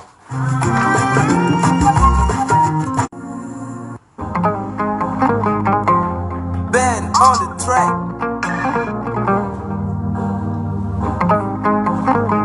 Silameluko, Allahu Akbar, Allah ese. Kerechenuko, Masaba matika duaonye. Mori basimo, Mangala Allah basagula. Nikoko kera, Kale nodo la mereju. Silameluko, Allahu Akbar, Allah ese. Kerechenuko, Masaba matika duaonye. Mori basimo, Mangala Allah basagula. Nikoko kera, Kale nodo la mereju. Allahu Jabaru, Allah subhanahu wa ta'ala ko kaleka deli aramane arahim kanga lenyini delili ko ala yan jigingo ala ba sagola ayam bolo jigi ala ku yere deme ale fene bi deme ale ga deme teme yere deme ko fe angonte barake ga sigika ala fle wale ma mori geni suma ge ba meke solliciter un concert de Dieu pour avoir la main de Dieu le parasite paraissait pas ça que son Dieu suffira pour la main de Dieu wajulu ge yoro la fura fere azizu dayanu masadaga yesere daga wolo Aywa Master Sumi la main de Dieu que va a yɛlɛ a tulo b'i la o i b'a dɔn a ye burujali daminɛ ka ban monsieur le maire min ye sɔrɔdasiw ka ko ye a kɛra jamana bɛɛ lajɛlen ka nimisiwasa ye yɛlɛmaba min sera ka kɛ e yɛrɛ kɔni donc a la ne yɛrɛ ni ye ɲɔgɔn sɔrɔ siɲɛ caman Tombouctou sɔrɔdasi ko in na hali n'o y'a sɔrɔ sisan i kɛlen don k'a sumaya kosɛbɛ hakilina jumɛn b'u la o ka nin monte in na. Bon i y'a fɔ min yɛrɛ bɔra Achara n'a ma mɛn. Mbola Tombouctou a mame ntara ka taa kuma ɲɔgɔnya cɛya an ka tɔnden mun bɛ ani tɔnden kura mun bɛ ka taa n'u ka ɲɔgɔn ye ka ɲɔgɔn dɔn ka hakililatigɛ d'u ma jamana bɛ bolo min kan bi a bɛ komi acteur camanba bɛ terrain kan jamana caman bɛ yen bɛɛ n'i ka agenda don dɔw ka hɛrɛ tɛ Mali ka hɛrɛ sɔrɔ ye Mali ka basigi o tɛ dɔw yɛrɛ ka hɛrɛ ye an y'o san 9 kɛ o gɛlɛya kɔnɔ armée ye taabolo kura min ta ka dɛmɛbaga kura mun ɲini an na o nana kɛ sababu ye minɛn fɛn fɛn ni an tun jɛlen dɔw la an ye laɲini mun kɛ an teriw fɛ an teriladegew fɛ o laɲini si ma se ka sabati caman nana walasa Mali ka se ka minɛn caman sɔrɔ o kɛra sababu ye an ka sɔrɔsicɛw ka se ka yɛlɛ olu tun bɛ yɛrɛma karan na sisan juguw bɛ yɛrɛ ɲini boli la ni mɔgɔw ko exaction kɛra ne bɛ nisɔndiya o kɔrɔ ye parce que tant que e sigilen t'u kɔnɔ e de bɛ delili kɛ nka tant que i b'u kan dɔ b'i fɔ e ma donc an ka sɔrɔsicɛw mun ye tora kɛlɛ la an bɛ tasibila kɛ ka s'u ma an b'an ka waleɲuman dɔn kɛ ka ɲɛsin u denw ma u musow ma ani u somɔgɔw ma minnu yɛrɛ banana fana ka se bi ma an bɛ a ɲini Ala fɛ a ka kɛnɛyako ɲuman d'u ma u ye sacrifice mun kɛ walasa jamana in ka se ka hɛrɛ sɔrɔ Ala kana kɛ gansan ye Ala k'a to an bɛɛ lajɛlen kɔnɔ Assimi ye initiative min ta n'a ka gouvernement tiɲɛ don bi armée bɛ ka monter nka dɔ bɛ se ka fara a kan initiative kuraw bɛ se ka kɛ comme n y'a f'i ɲɛna depuis a daminɛ na u bɛ ka recrutement ba mun kɛ o ye sababu ɲuman dɔ ye parce que il faut que an ka se fo 50 à 60 000 hommes na dɔw bɛ yɔrɔ dɔw minɛ ka continuer dɔw b'u sigi yɔrɔ dɔw la walasa ka se walasa an ka administration kan ka redéployer cogo min na walasa service de base bɛ se ka layɛlɛ cogo min na walasa an ka kɔrɔnfɛmɔgɔw ani cɛmancɛmɔgɔw u ka u jigi bɔ djihadistes ni rebelles kan k'u jigi da jamana kan n'i ka jamana tɛ foyi foyi kɛ ye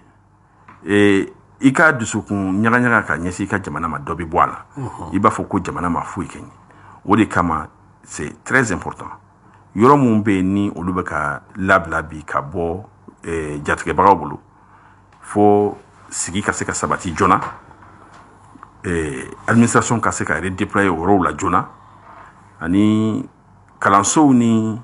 kɛnɛya ko ka se ka lasabati o yɔrɔw la joona o de baara ninnu bɛ taa ɲɔgɔn bolo kɛlɛ min don marifala kɛlɛ dɔrɔn t'a ɲɛ fo an ka yiriwali baaraw boloda fo an ka hakililatigɛ baara dɔw bɛ yen f'an k'olu kɛ walasa u k'a dɔn k'a fɔ ko administration nalen tɛ dɔrɔn ka marifa ci k'i kɔ don an nana n'an ye marifa ci ka juguw laboli wali ka juguw faga baara mun kan ka kɛ walasa sigi bɛ se ka sabati cogo min na o baaraw bɛ boloda an fɛ don ne fɛ u bɛ ka taa bolo min kan an b'u fo nka u ka dɔ fara cɛsiri kan ko mɔgɔ bɛɛ yirila yɛlɛnna bolo to yiri la k'a fɔ ko a laja donc an b'a fɔ an ka sɔrɔsi cɛw ye mun bɛ kɔna mun bɛ Sikaso mara la mun bɛ Mopti maraw la mun bɛ Nara yanfanw fɛ Kolokani yanfanw fɛ halisa u k'a laja walasa jugu mun bɛ yen jugu mun y'o kun bɔ an k'an cɛsiri walasa k'u lamaloya. O faamuna dɔgɔ ko an bɛ ɲininka ni Goodluck ye kuma min fɔ. Bon lajɛ kun tun ye fɛn mun ye o tun ye parti politique ka mɔgɔ hakɛ min bɛna don EJ kɔnɔ o mɔgɔ 4 bɛ ta cogo di o tali fɛɛrɛw bɛ tigɛ cogo di lajɛ kun tun ye comme a bɛnna Goodluck ka visite ma donc a nana ka na foli kɛ parti politique la gouvernement yɛrɛ y'a yamaruya ministre mun na bi administration territoriale fɛ n ka foli b'a ye d'ailleurs parce que Welesebugu bɛɛ b'a fɔ bi a ye anw sɔn sous-préfet kura la nin tun ye Welesebugu san 4 ye sous-préfet t'an bolo alhamdulilayi an ka laɲini cayara nka an b'a fo k'a barikada an ka sous-préfet ko la Welesebugu la u ni Goodluck ka baro a ma kɛ baro kuntagalajan ye ne yɛrɛ wulila ka bɔ parce que ne tun kan ka rencontre dɔ wɛrɛ kɛ politique sira kan nka hakilila sababa don u y'u hakilina mun yira Goodluck yɛrɛ a ko ni Nigeria bɔra la ko Mali de ka d'a ye ni jamana tɔ bɛɛ ye sisan a kɛra ne ko ko n'u ye ka filamuso dɔ kalifa a la u bɛ Mali sigi diya o tɛ tiɲɛ y'a kɛ ba o ma a bɛna aw ka mɔgɔ 4 sugandi cogo di ayiwa a gɛlɛya b'a la dɛ parti 271 ni ko olu ka jɛ ka mɔgɔ a kun tɛ da 60 ma minnu bɛ sariya yɛrɛ minnu bɛ financement sɔrɔ bon ko nɔgɔya o fɔra o hakilinaw yira la mais fiɲɛ b'o la parce que olu sɔrɔla élu mun sɔrɔla o ma sɔrɔ jɛlɛya kan n'a fɔra k'an k'an basé o kan a ko tɛ jɛ o ye ka nɔgɔ kɛ nɔgɔ kan ye ni maa 4 sugandi dɔ bɛ tɛ nɔgɔya dɛ a tɛ nɔgɔya mais ne ko an ka kɛ appel la candidature ye o dɔ kun fɔra u ye depuis sariya daminɛ na mais o ma bɔ a la fɔlɔ bɛɛ ye hakilina yira o fana bɛ hakilina ninnu kɔnɔ appel la candidature ka kɛ wali parti yɛrɛ ka sigi ka kɛ regroupement 4 regroupement bɛɛ ka kelen mɔgɔ kelen b'o cɛ la ka na o bɛɛ lajɛlen bɛɛ bɛ se ka kɛ mais hakili jagabɔw bɛ sen na halisa donc ça bɛ se ka kɛ EPM bɛ se ka kelen di ni olu sɔnna dɛ n'u kɛra ka sɔn ka kɛ EPM ni cadre o de ye problème ye parce que ko hali M5 yɛrɛ tɛ M5 kelen ye bi wa o fana ye 2 ye o fana ye 2 ye fɛn bɛɛ kɛlen don 2 ye gɛlɛya b'a la mais an bɛ ko ɲɔgɔn na parce que faso ko de don donc a kɛra cogo solution bɛ sɔrɔ la sira si t'a la n'a tigɛra k'a tɛ tugun administration yɛrɛ bɛ se ka a b'a jɔ a jɔyɔrɔ o b'u jɔ o jɔyɔrɔ la donc n'an hakilina ɲininkali kɛra o yɛrɛ ye sababa dɔ ye a ma k'an ko mɔgɔ kun tɛ di yɛrɛ kɔ o de ka ɲi aw yɛrɛ k'aw sigi k'a kuma fɔ mun bɛ bɛn aw ma aw k'o fɔ n'an ma bɛn a la sinon dɔw ko k'olu tilara dɛ dɔw ko k'olu tilara olu ka mɔgɔ ta ka ban ayiwa partout tɛ dɛ kulu wɛrɛ minnu kan ka don a kɔnɔ olu ka mɔgɔw sugandilen don bɛn m'olu la olu bɛn bɛ yen mais a kana kɛ ngonjigibaga ko ye warabilenw u taara ku bɔ dugu la u ku b'a tila u ni ɲɔgɔn cɛ u ma bɛn a la u y'a kɛ cogo u ma se ka bɛn a la u bolila k'u bɛ taa di ngonjigiba ma k'u ka tila u ni ɲɔgɔn cɛ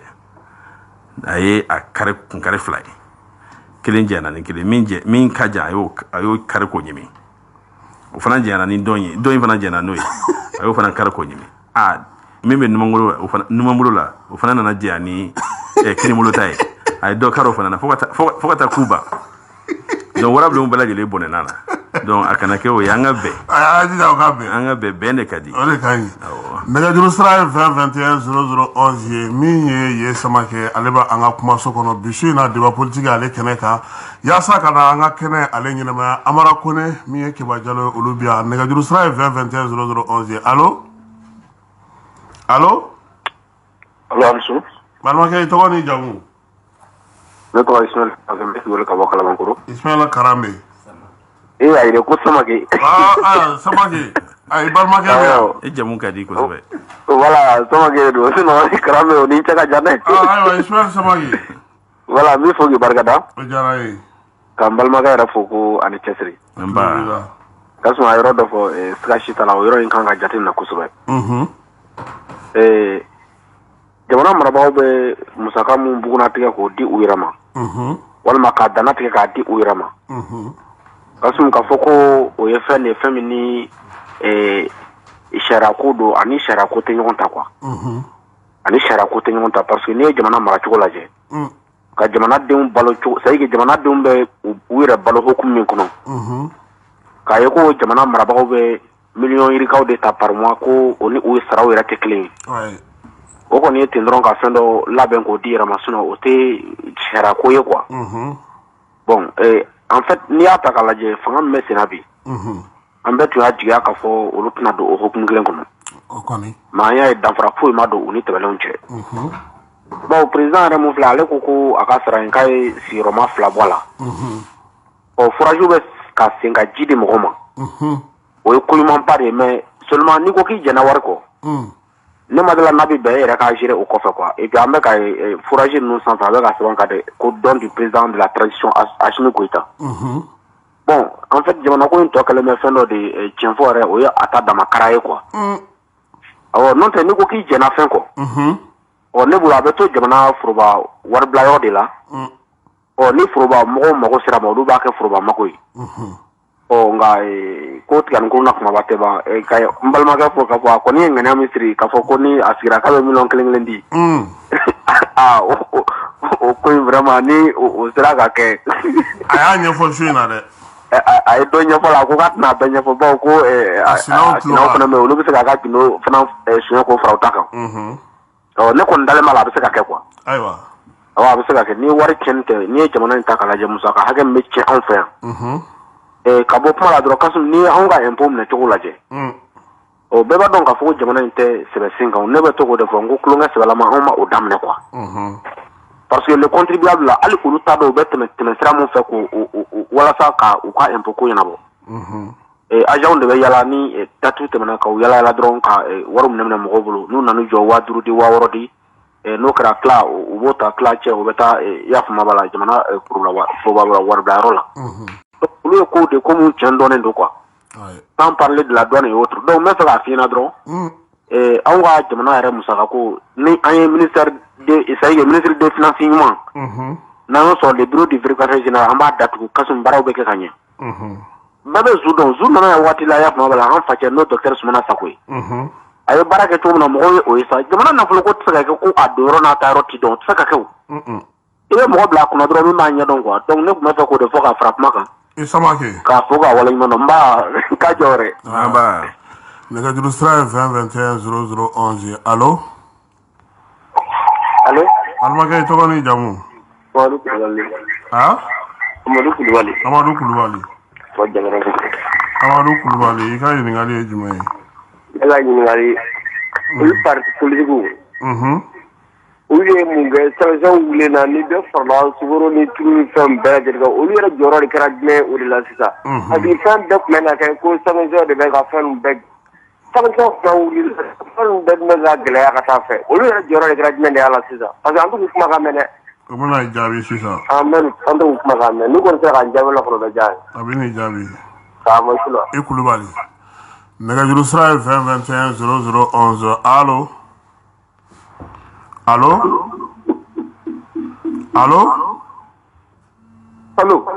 balimakɛ i tɔgɔ ni jamu o i tɔgɔ ni jamu Mahamadu Jabate Mahamadu Jabate oui Mahamadu Jabate an tulo b'i la moi je voudrais plutôt Bon, avec la femme, avec un bon campo. Entre bilao. Mais avec la femme, bon,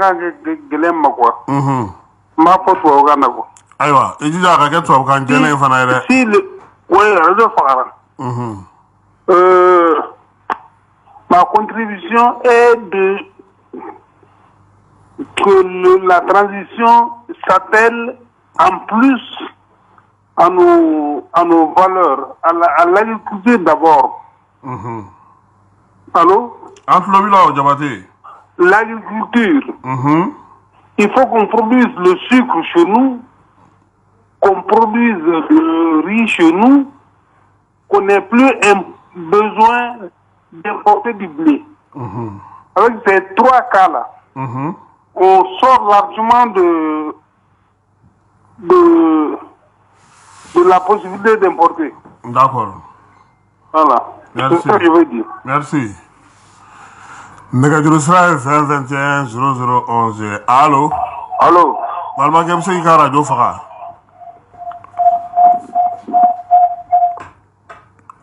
Allô? Oui? Itogani Jamu? Ousmane Dia. Oui? Alors, Flaga Ika Yiningali. Bon, ne ka ɲininkali ye min ye i ka invité a ye erreur dɔ kɛ ko daminɛ la quoi a ko maliden jugu tɛ yen vraiment o ma bɛn ne ma e k'an to guerre la dɔw ye kɛminɛn san y'u détourné au moment où on est à terre ne ko fasoden jugu tɛ yen anw bɛ siran parce que o kɔrɔ ko e tɛna zon yɛrɛ minɛ Aïwa. Oh, ne an ka fɛn fɛn na e tɛna zon minɛ parce que n'olu tɛ fasoden jugu ye a bɛ o yɛrɛ kɛ quoi A bɛna tila k'i jaabi. Yala. I ja. Ouais. Nɛgɛjuru sira 2021 0011 Clérou aw sɔgɔlen don ale la. Allô? Amara ale tun b'a bila. Ayiwa, ja na tila ka segin ka na. Allô? Allô, bonsoir. Bonsoir, Marimakɛ, i tɔgɔ ni jamu? N tɔgɔ Fadouba Kanté ka bɔ Senu. Ah? Fadouba Kanté. Ah, Fadouba Kanté. Oui, ka bɔ Senu. Kanté, i ka ɲininkali ye jumɛn ye? Ɲininkaliba tɛ n fɛ su na. N b'a fɛ k'a ɲɛfɔ sisan komi jamana in bɛ nin cogoya la. Sisan transition mɔgɔw solution jumɛn de b'u bolo pour que minnu agi tɛmɛna fonction publique ni recrutement minnu bɛ ka kɛ sisan. Solution jumɛn b'u bolo o kɔnɔna la pour que ka fɛɛrɛ bɔ fan d'olu fɛnɛ ma. Parce que n'i y'a jateminɛ k'a fɔ sisan recrutement yɛrɛ fanba yɛrɛ caman ye de. Kanté. Oui. E kɔni b'a dɔn k'a fɔ ko gouvernement mɔgɔ tɛ yan dɛ. Effectivement n b'o kalama. I bɛ fɛ autorité de k'a mɛn. Juste autorité de k'a lamɛn su na parce que n b'a dɔn autorité bɛ ka nin su na quoi. Voilà, donc olu ka âge bɛ ta de 19 jours souvent à 24 ans. Mais ceux qui dépassent les 27 ans, 28 ans, 29 ans là, généralement, le placité, recrutement n'est fait non quoi. Donc, on a fait vraiment autorité moi quand on a mis au rôle là. On a fait nos niais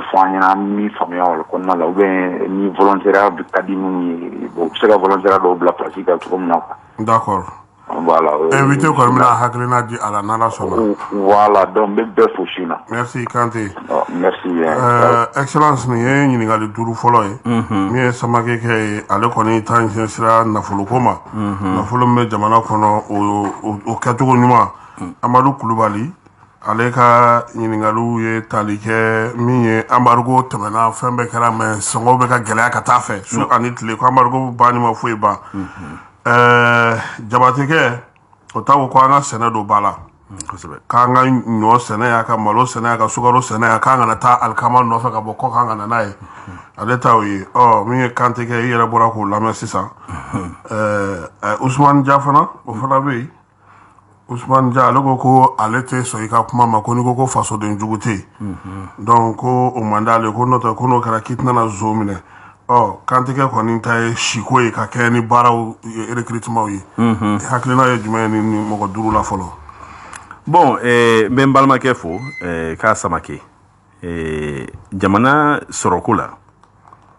tiɲɛ don a ye hakilina mun da hakilina ninnu ye tiɲɛ ye fo an k'a kɛ jamana ye bɛɛ ko sɔrɔ tɛ yen nka waati bɛɛ n'a ko de don o de la ne ko tiɲɛ don Mali tɛ sɛgɛnbagatɔ jamana ye nka fo ɲɛmɔgɔ ka sɔrɔ mun bɛ se ka an ka sɔrɔ yɛlɛma ka kɛ nafolo ye jamanaden bɛɛ lajɛlen k'i ka sɔrɔta sɔrɔ a la n'o waati sera bɛɛ lajɛlen bɛ se k'i ka hakɛ sɔrɔ nka yan'o cɛ fo an ka sacrifice dɔw consentir jamana ɲɛmɔgɔya kana kɛ bin kɔmɔgɔ kan ye n'i y'a jateminɛ jamana in sɔrɔ fanba ye l'impôt de faritalenw bɛ l'impôt sara muso firiyatɔw bɛ l'impôt sara k'o ta k'o ntaraki ko kɔlɔlɔ t'a la o tɛ tiɲɛ ye ala tɛ sunɔgɔ la fiyewu mɔgɔw hakili la ko hakɛ tɛ jamana sɔrɔ hakɛ b'a la ko hakɛ tɛ ɲɛmɔgɔw sɔrɔ hakɛ b'a la o de la Kassim ni ne ye baroda sigi n bɛ to k'a fɔ mɔgɔw ɲɛna ko ala ye adamadenw sɔn fɛn saba n'an y'o fɛn saba tɔbɔtɔ n'an y'o minɛ a minɛcogo la siga si t'a la yiriwa bɛ sabati an ka duw kɔnɔ an ka duguw kɔnɔ an ka jamana kɔnɔ o fɛn saba ye mun ye le savoir l'avoir et le pouvoir dɔnni sɔrɔ ani fanga ni ala ye dɔnni d'i ma i ta de don i garisɛgɛ de don ala de y'a d'i ma a don i yɛrɛ la haramu tɛ nka ni ala ye barika don i ka dɔnni na a b'i nafa k'i ka dugu nafa fo k'i ka jamana nafa ala ka barika don an ka dɔnniw na sɔrɔ bɛ ten ni ala ye sɔrɔ k'i la i ta de don i garisɛgɛ de don soba jɔ i ka don a kɔnɔ mobiliba sa i ka don gilɛkiba yɛrɛ don i n'a fɔ keba ka bazɛnba bɛ cogo min na sisan gilɛkiba don i k'a boloda cɛ i ka da i ka na haramu tɛ mɛ ni ala ye barika don an ka sɔrɔw fana na a b'an mago ɲɛ k'an sigiɲɔgɔnw mago ɲɛ k'an ka jamana mago ɲɛ fo ka duniya mago ɲɛ ala ka barika don an ka sɔrɔw la a sabanan ye mun ye o ye fanga ye fanga dabɔra mun kama jama ladilan ka jama lakana ka jama ladun balo ka jama lakɛnɛya ka jama lakana n'i y'o jɛ k'a fɔ k'i bɛ fanga ta ka kɛ gilɛkiba ye ka don i kana wali ka kɛ leburuba ye ka bɛn i da ma siga si t'a la ala b'i ka fanga barika ban ala k'an kisi o ma donc o hakili ɲuman ka fanga ta k'a kɛ jama dilanna ye ka ɲinɛ i yɛrɛ kɔ o hakili ɲuman n'o ye ɲɛmɔgɔw sɔrɔ don o don yiriwa bɛ sabati jamana in kɔnɔ donc n balimakɛ i ka kuma an b'a sɔn ji la de n'o tɛ nkalon t'a la maintenant i ye kuma di kulubalikɛ ma ni kulubalilakaw ye sɔ dun kaban u bɛ fɛn caman fɔ politikimɔgɔw ma a ko politikimɔgɔw sigilen bɛ ko sɔngɔw yɛlɛnna ko politikimɔgɔw jɔyɔrɔ kɛra la mun ye fɛn dɔ bɛ yen o ka jan mɔgɔ adamaden dɔw bolo ma politikimɔgɔw ta ye bilasiralikan ye nin waati in na jamana bɛ bolo min kan a bɛ transition bolo kan politikimɔgɔw tɛ jɔdaba la nin transition kɔnɔ o tɛ baasi ye an ka démocratie kunkarila fɔlɔ yan'a ka kuntugu a ko bɛ mun bolo an b'an hakilinaw d'u ma an b'u dɛmɛ walasa jamana in bɛ se ka bɔ nɔgɔ la cogo min na transition yɛrɛ bɛ se ka latɛmɛ nɔgɔya la cogo min na an ta ye hakilinan di ye an ta ye sigɔrɔma tintini ye donc politikimɔgɔw jɔdaba t'a la nka tiɲɛ don gɛlɛya min bɛ yen bi mali ko tɛ duniya yɛrɛ taabolo kura min bɛ yen bi o de y'a to sɔngɔw yɛlɛnna gasoil sɔngɔ yɛlɛnni o tɛ mali ka ko labɛnni ye o tɛ mali ka tiɲɛni nɔ ye essence sɔngɔ yɛlɛnni o tɛ mali ka tiɲɛni nɔ ye donc n'olu dun fila sɔngɔ yɛlɛnna dɔrɔn fɛn bɛɛ bɛ yɛlɛn transport bɛ yɛlɛn hali sɛ dumuniw bɛ yɛlɛn fɛn bɛɛ donc gɛlɛya min bɛ yen bi a bɛ fɔ a ma conjoncture universelle de don diɲɛ fan bɛɛ don jamana kelen tɛ nka jamana dɔw ta ka jugu ni dɔw ta ye komi anw bɛ cogo min na anw ni kɔgɔjida mabɔlen don dɔɔni donc o gɛlɛyaw bɛ fara an ta kan ka na sanction fara o kan donc o gɛlɛyaw nana mais alhamdulilayi sanction wulilen min filɛ nin ye an ka ɲɛmɔgɔw bɛna fɛɛrɛ ɲuman tigɛ walasa jamanadenw bɛ se ka lafiya cogo min na Usman Jako ko maliden jugu bɛ yen n ye sariya sɔsɔ ani n ye jamanaden jugu ye o tɛ kelen ye jamana in tɛ taa ɲɛ k'a den dɔ to kɔ mali tɛ ba tigɛ ka a fan dɔ to donc an bɛɛ de bɛ mali kelen in kɔnɔ ni min ye tiɲɛni kɛ o bɛ ɲanki mais o t'a bɔ malidenya la o t'a bɔ an k'an jigi da o kan dɔ ye fili kɛ a bɛ bɔ fili kɔnɔ mɔgɔ dɔw bɛ yen o tɛ to fili la fiyewu donc ɲɛmɔgɔ kan ka mɔgɔ kolon ni mɔgɔ ɲuman bɛɛ lajɛlen mara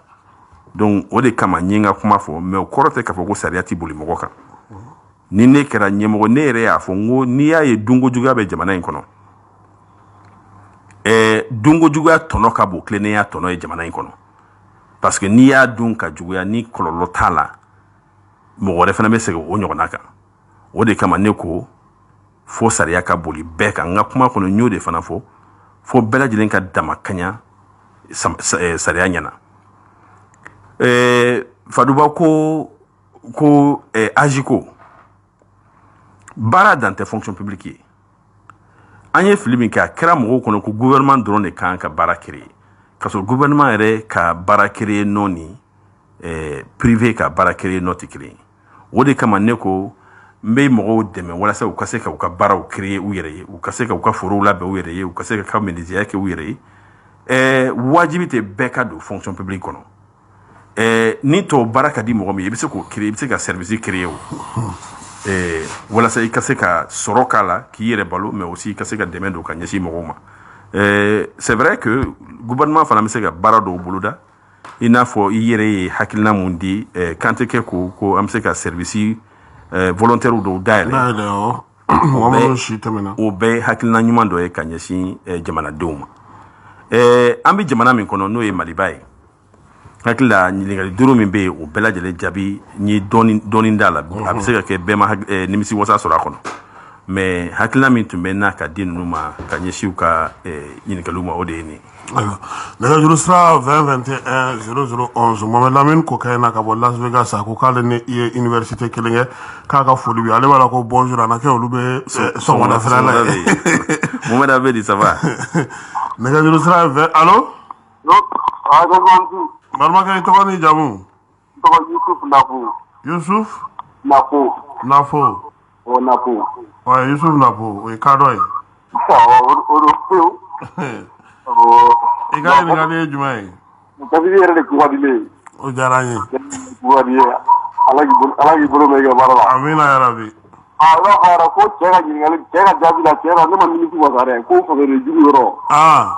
parce que an ka ini yɛrɛ kɔnɔ ini yɛrɛ b'a jira ko fakere jugu bɛ yen donc l'ennemi ko là où l'ennemi sort son front là où dedans ou dehors donc ne yɛrɛ kɔni bolo o ye fakere jugu ani fakere ɲuman ye o ye ne ka faamuyali ye mais o yɔrɔ la a m'a jaabi ale ka jaabi min dir'o la ne ma wasa quoi et a y'a ɲininka ko Mali to kɛlɛ la min ye wari suɲɛ mɔgɔ min ye wari suɲɛ kɛlɛkɛminɛ wari suɲɛ ko tigilamɔgɔ bɛ wele ko mɔgɔ sugu jumɛn donc ale m'o jaabi di ale y'a ko o kɛra o ye sariya sɔsɔ de ye ka sɔrɔ an dun ka faamuyali la o tɛ sariya sɔsɔ ye parce que faamuyalijugu in an bolo a tɛ yen quoi a bɛ kɛ an bɛ ka faamuya cogoya min an bɛ ka dɔw fɔ k'o ye faamuyalijugu ye o tɛ faamuyalijugu ye so faamuyalijugu tɛ yen u ka faamuyalijugu ɲɛfɔ an ɲɛna an ka faamuyalijugu faamuya pour que an ka se ka kow danfara ka bɔ ɲɔgɔn na quoi donc tiɲɛ yɛrɛ la ka don o b'i wele ka mission an t'i sɔrɔ mais tiɲɛ yɛrɛ la i kuwali ye walayi ala ka kanu to hali bi ala ka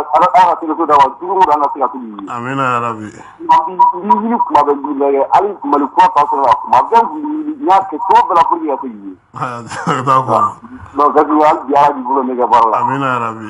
baraji a diyara n ye nɛgɛjuru sira ye 20 21 0011 allo salamu alaikum warahmatullahi wabarakatuh aleykum assalam balimakɛ i tɔgɔ ni jamu kasoge don kasoge ko bɛ cogo di k'i fo o diyara n ye kɔrɔ b'ola sina samakɛ vie sidibe o diyara n ye ko n bɛ nin bɛɛ lajɛlen fo o bɛɛ tulo b'i la ayiwa ne bɛ président ɲininka n'ale kɛra président ye est-ce que a bɛ mun kɛ kududakɛlaw ye condition in min fɔ a bɛ mun de ta ka ɲɛsin kududakɛlaw ma coup d'état kududakɛlaw n'ale kɛra président ye n'a kɛra président a bɛ mun kɛ coup d'état kɛlaw ye donc ne ka ɲininkali tun ye ayiwa nɛgɛjuru sira 20 21 0011 allo Kasim oui n ka foli b'aw ye i tɔgɔ ni jamu Abdoulaye Kamsogo Sebeninkoro. Abdoulaye Kamsogo. Awɔ. Ayiwa Kamsogo i ka ɲininkali ye jumɛn ye? Bon ne ka ɲininkali ye min ye. N bɛ président fo. A tulo b'i la. E yɛrɛ Kasimu fo i ka mɔgɔw weleli la. O diyara n ye. Ne fɛ ka ɲininkali min kɛ président est ce que anw ye bololabaarakɛlaw ye. I n'a fɔ tailleurs menuisiers mécaniciens n'a ɲɔgɔnnaw. est ce que jamana n'ale kɛra ɲɛmɔgɔ ye. A bɛ se ka mun de kɛ anw ouvriers ye parce que an b'a jɛmɛ impôt fanga bɛ anw de kan. Parce que a da kan ni impôt sara wa n'i m'a sara i ka baarayɔrɔ bɛ datugu i t'a sara diyagoya. Voilà bon vraiment n bɛ fɛ ka ɲininkali min k'a la o ye a bɛ mun de kɛ anw ye. Aw ouvriers ye. N'a a nana kɔtugu fanga la. est ce que a bɛ sɔn e Kasimu kɛ a wele ka na n'a sigi débat politique kɛnɛ kan pour que an bɛ se ka an fila fɔ a ye halisa wa. Ayiwa a bɛ n'i jaabi. Voilà. Merci beaucoup. I Kamsogo. Nɛgɛjuru sira ye 20 21 00 11. Allo? Allo? Allo? Balimakɛ i tɔgɔ ni jamu? Musa Sinayogo ka bɔ Sɔgɔlibugu. Musa Sinayogo. Awɔ. Ayiwa Sinayogo i ka ɲininkali. Ale ka nɛgɛjuru tigɛra. Nɛgɛjuru sira ye 20 21 00 11. Allo?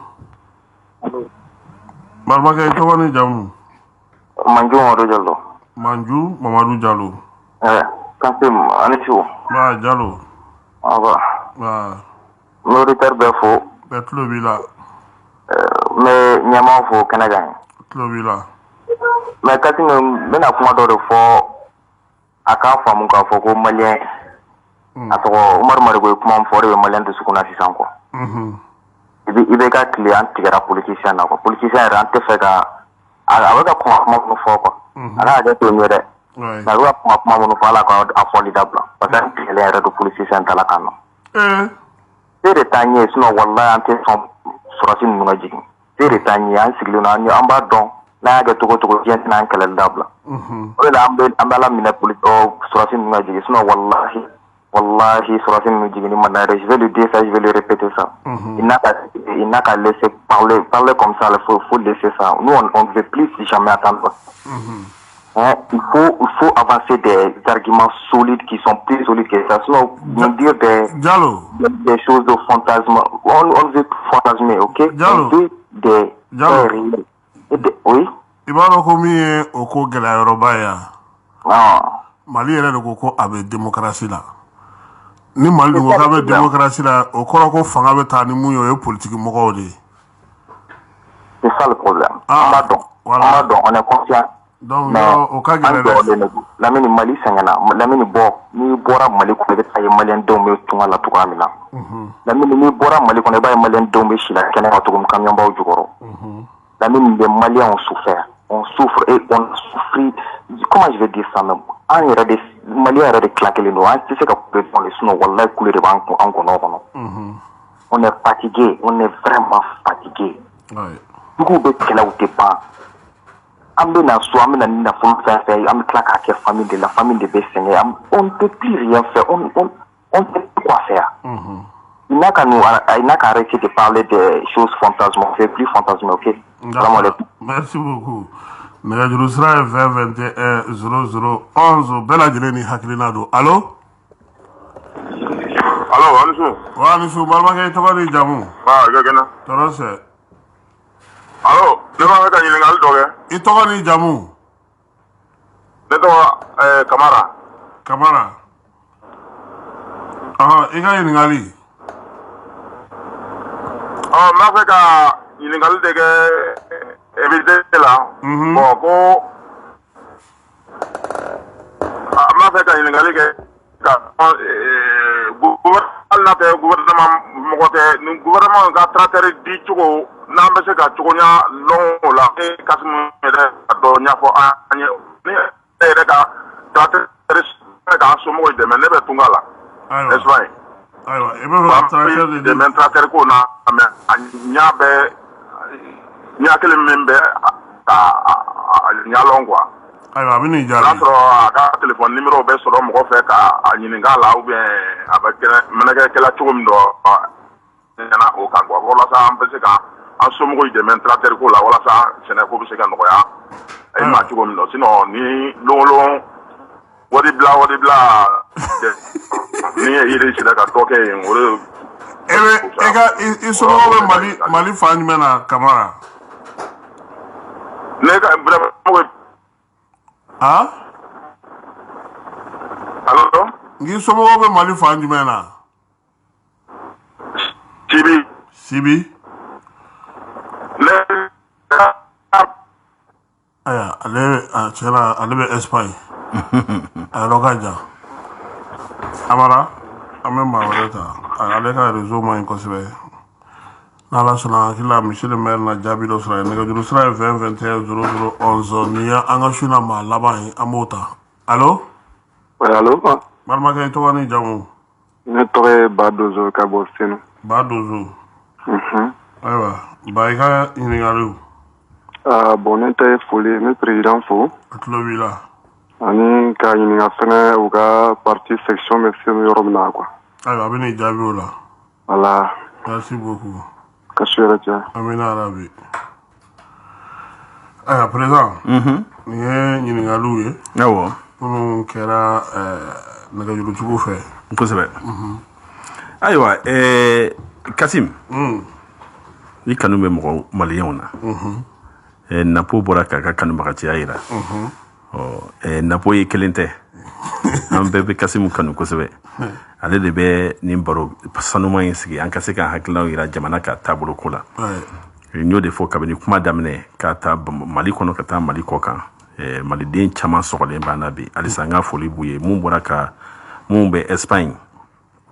mun bɛ Sibi yan, n bɛ foli kɛ ka ɲɛsin u bɛɛ lajɛlen ma. Mun ye Kazoge ka kuma ye. Bon, hakili la ale de ko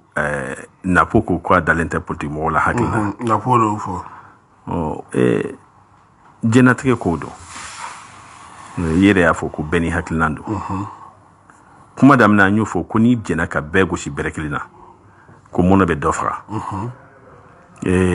A k'a ɲini a ka politique mɔgɔw dɔn. Min cɛsirilen bɛ jamana in a k'a ɲini k'o dɔn. Politique mɔgɔw min bɛ baara la jamana in kɔnɔ, min ka hɛrɛ bɛ ka se togodala mɔgɔw ma, mun ka hɛrɛ bɛ ka se dugukɔnɔ mɔgɔw ma, a k'a ɲini ka faamuya sɔrɔ a ko la. Hakili la o b'a to a tɛ bɛɛ bila birifini kelen kɔnɔ, a tɛ birifini kelen biri bɛɛ lajɛlen kan. Sinon dɔw bɛ cɛsiri la jamana in ye. Politique mɔgɔ caman bɛ yen mun bɛ ka jamana in u yɛrɛ ci bila ka jamana ci kɛ. Donc an b'o o politique mɔgɔw fo mun bɛ cɛsiri la Mali ye. Kasɔngɔ ko coup d'état kɛlaw k'an bɛ olu minɛ cogo di? Ko n'i kɛra président ye. Ko ne kɛra président ye. Bon, ne bɛ kɛ président ye waati min na o y'a sɔrɔ coup d'état tɛ yen tuguni, o y'a sɔrɔ i kɛra président ye. Ne fɛ ni ne kɛra président ye coup d'état bɛ ban Mali kɔnɔ pewu. Parce que coup d'état kun ye mun ye? Nimisi wasabaliya, sariya bonyabaliya, ɲɛmɔgɔw ka dunkojuguya, o de bɛna to jamanadenw bɛ furuku fo ka na se coup d'état ma. Nka an ka hakili to a la. Ne bɛna kɛ jamana ɲɛmɔgɔ ye waati min na, o b'a sɔrɔ sariyaw de sigira. Jamana ye sariyaw ta ka ban. Komi an bɛ sariya de bonya. Sariya dɔw tara mun b'a jira k'a fɔ coup d'état mun kɛra ka tɛmɛ, olu bilara minɛn dɔ kɔnɔ, ɲangili tɛ se ka se olu ma ka se sira min fɛ u bilara o minɛn kɔnɔ. Tiɲɛ don, an ka constitution min bɛ yen bi o ko ko le coup d'état est imprescriptible. Jahari de don. O kɔrɔ ye ko coup d'état ye kɔrɔ ye ko jigiya kari. An ka démocratie kunkarili o ye coup d'état ye. Nka an ka coup d'état in kɛra sababu min kɔnɔ, a kɛra waati min kɔnɔ, bɛɛ b'a dɔn k'a fɔ Maliden bɛɛ ka laɲini tun ye fanga ka yɛlɛma ye. Donc an b'an hakili to la, an k'a to sariya minɛ kɔnɔ. Ni sariya mun promulguera mun y'a jira k'a fɔ ko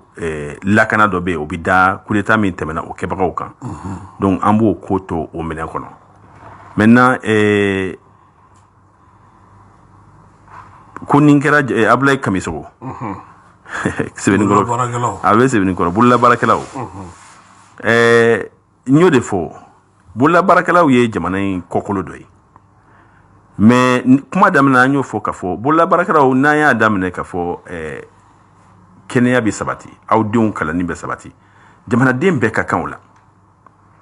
mais ka fara ka gɛlɛya fɔlɔ kan ɲ'a fɔ ka fɔ nin kɛra jamana ɲɛmɔgɔ ye walasa ka gɛlɛyaba ba malidenw kan an bɛ fɔlɔ ka miliyɔn kelen di jamanadenw ma walasa u ka se ka ɲɛnakili walasa u ka se ka hakili latigɛ ouvrier b'o la ouvrier bɛ san 18 bɔ o b'o kɔnɔna na ka fara an bɛna baara mun boloda siraw dilanni walasa ouvrier ka se k'u ka baara yɔrɔw lasɔrɔ nɔgɔya la foroba transport a bɛ fɔ mun ma transport commun n'o ye foroba transport ye o fana bɛ se ka lasanuya cogo min na jamana kɔnɔ walasa jamanaden caman bɛ i kun tilen o ma a bɛ se ka mɔgɔw ta ka se u seyɔrɔ la an b'o baaraw kɛ walasa ouvrier ka se k'u ka baarakɛyɔrɔw lasɔrɔ maintenant a y'a laɲini k'a fɔ ko yali ko ni n kɛra jamana ɲɛmɔgɔ ye ko kasi min bɛ n na sɔrɔ an ka émission in kɛ wa o ye wajibi ye o jamana ɲɛmɔgɔ sago tɛ dɔwɛrɛ ani jamanadenw ka ɲɔgɔn nasɔrɔ Kasim ka di malidenw ye cogo min na Kasim lamɛnnen jamana in kɔnɔ ani jamana kɔ kan cogo min na jamana ɲɛmɔgɔ hali mun bɛ bi transition na kuma camanw ni Kasim bɛ sigi ka kuma walasa kuma kan ka se ka jamanadenw nasɔrɔ jamanadenw fana ka se k'u ɲininka donc n b'o layiru ta Kasim ye an bɛ gɛrɛ ɲɔgɔn na kosɛbɛ ni ala ye fanga nɔgɔya ala ka fanga nɔgɔya amina yarabi a kulo b'o la dɛ Kasim ye n ka duwawu laminɛ kosɛbɛ Manju fulakɛ i Jalo ko e dalen tɛ politique mɔgɔw la o ka kan i dalen tɛ politique mɔgɔ si la o i fana hakilina ye nka politique mɔgɔ bɛɛ tɛ nanbaratɔ ye politique mɔgɔ bɛɛ tɛ nkalontigɛla ye n y'o de fɔ napo ye n ko f'i ka laɲini kɛ an sago ye an bɛɛ bɛ transition in soutenir koyi nka sɔrɔsiya yɛrɛ ye fanga dɔ de jamana y'a laɲini jamana si tɛ yen n'o bɛ démocratie kɔnɔ n'o o b'a yamaruya marifatigi ka don élection kɔnɔ parce que e n'i ka marifa jɔlen don n'a ma daja i la o dɔw la i b'a fɔ ko i b'a ɲɛnabɔ ni marifa ye o de kama a laɲinina marifatigiw ka sɔbɔ élection na ko ni i ma ɲɛ a kɔ i b'i ka tenue bila ka kalo 6 kɛ o de tun ye sariya ye o kalo 6 kɔnɔ i n'i ka sɔrɔsi ɲɔgɔnw bɛ kɔfara ɲɔgɔn na i n'i ka kan bɛ kɔ don ɲɔgɔn na i bɛ civil farda kalo 6 kɔnɔ hali ni élection n'i ma gagné commando jɔlen t'i kɔkɔrɔ walasa ka jama ka dankari démocratie fanga la o de kama a fɔra ko sɔrɔsiw k'u mabɔ foroba fanga la o waati sabula fanga dɔ de b'u la wa marifa fana talen bɛ ka d'u ma jamana ka jigiya dalen bɛ u kan olu ka jamana institution lakana olu ka kɛ lakanabagaw ye olu kana kɛ joueur ye nafa acteur politique ye o ye taabolo min ye mun bɛ se ka jamana lakana tiɲɛ don an ye jamana kalifa mɔgɔ mun na an ye mun ka 400 minɛ u ka 1000 minɛ k'a dun ka jamana ta k'a d'u ma k'a sɔrɔ an b'a dɔn ko u ni jamana in man kan k'a sɔrɔ an tɛ se ka taamasiyɛn si ye u kɔ mun bɛ mɔgɔ yamaruya k'i ka jamana ta k'a kalifa u la dɔ bɛ n ja la dɔ bɛ n ja cɛlakaw la politique mɔgɔw man ɲi nka mun y'u fana ta ka bila an kunna olu fana man ɲi dɛ donc f'an k'a dɔn n'an y'an ta kɛ karisa man ɲi an t'an yɛrɛ lajɛ anw ni fili bɛ filibagaw fana jalaki donc o kama an ka jateminɛw kɛ ka ɲɛsin politique mɔgɔw ma politique tɛ batarako ye foroba fanga baarakɛlaw n'olu lagosira a kɛbaga ɲumanw a b'olu farifaga donc n bɛ min ɲini Manju fɛ a ka sɛgɛsɛgɛliw kɛ o fana ye fasoden ɲumanya dɔ de mɔgɔ mun cɛsirilen don jamana ye mɔgɔ mun bɛ se ko la n'an ye olu sɛgɛsɛgɛ k'olu fɛsɛfɛsɛ k'u bila an ka jamana ɲɛfɛ a ka ca ala fɛ an binna dingɛ min kɔnɔ an b'o dingɛ makara donc ne ka hakilina ye o de ye ka se ale ma kamarakɛ n'a bɛ Espagne bon ne ti gouvernement ka mɔgɔ ye nka ne yɛrɛ ka ale ye tracteur ko kuma min bɛ e da dɛ awɔ mais ne bɛ tracteur di e bɛ hakɛ to an bɛna Sori Kɛmɛso ta ko k'a b'a fɛ ka da don babu la allo Sori allo bonsoir o bɛ cogo di Bukadema i yɛrɛ don alhamdulillah ye Samakɛ de b'an bolo bi su in na wayi n b'i fo fɔlɔ o diyara an ye n bi président ye fo a tulo b'i la vraiment il n'est plus à présenter Mali bɛɛ b'a dɔn dɛ hali n'a ma pourcentage ɲɛnama sɔrɔ président ɲini na a k'a dɔn Mali bɛɛ b'a dɔn a ma se k'a yɛrɛ fɔ a ye min kɛ ɲɛdimi de don mɔgɔ min sɔnna ka bɔ Amérique ka confort bɛɛ to ka n'a sigi a ka dugu la ka baara kɛ fo diɲɛ bɛɛ ka jamana ka dugu wɛrɛw fana baara kɛ i b'a dɔn kɔni hali n'a ma président sɔrɔ a ye baara min kɛ kɔni mɔgɔ bɛ se k'a fɔ jamanaden ɲuman kɔni dɔ kuma t'a la tuguni o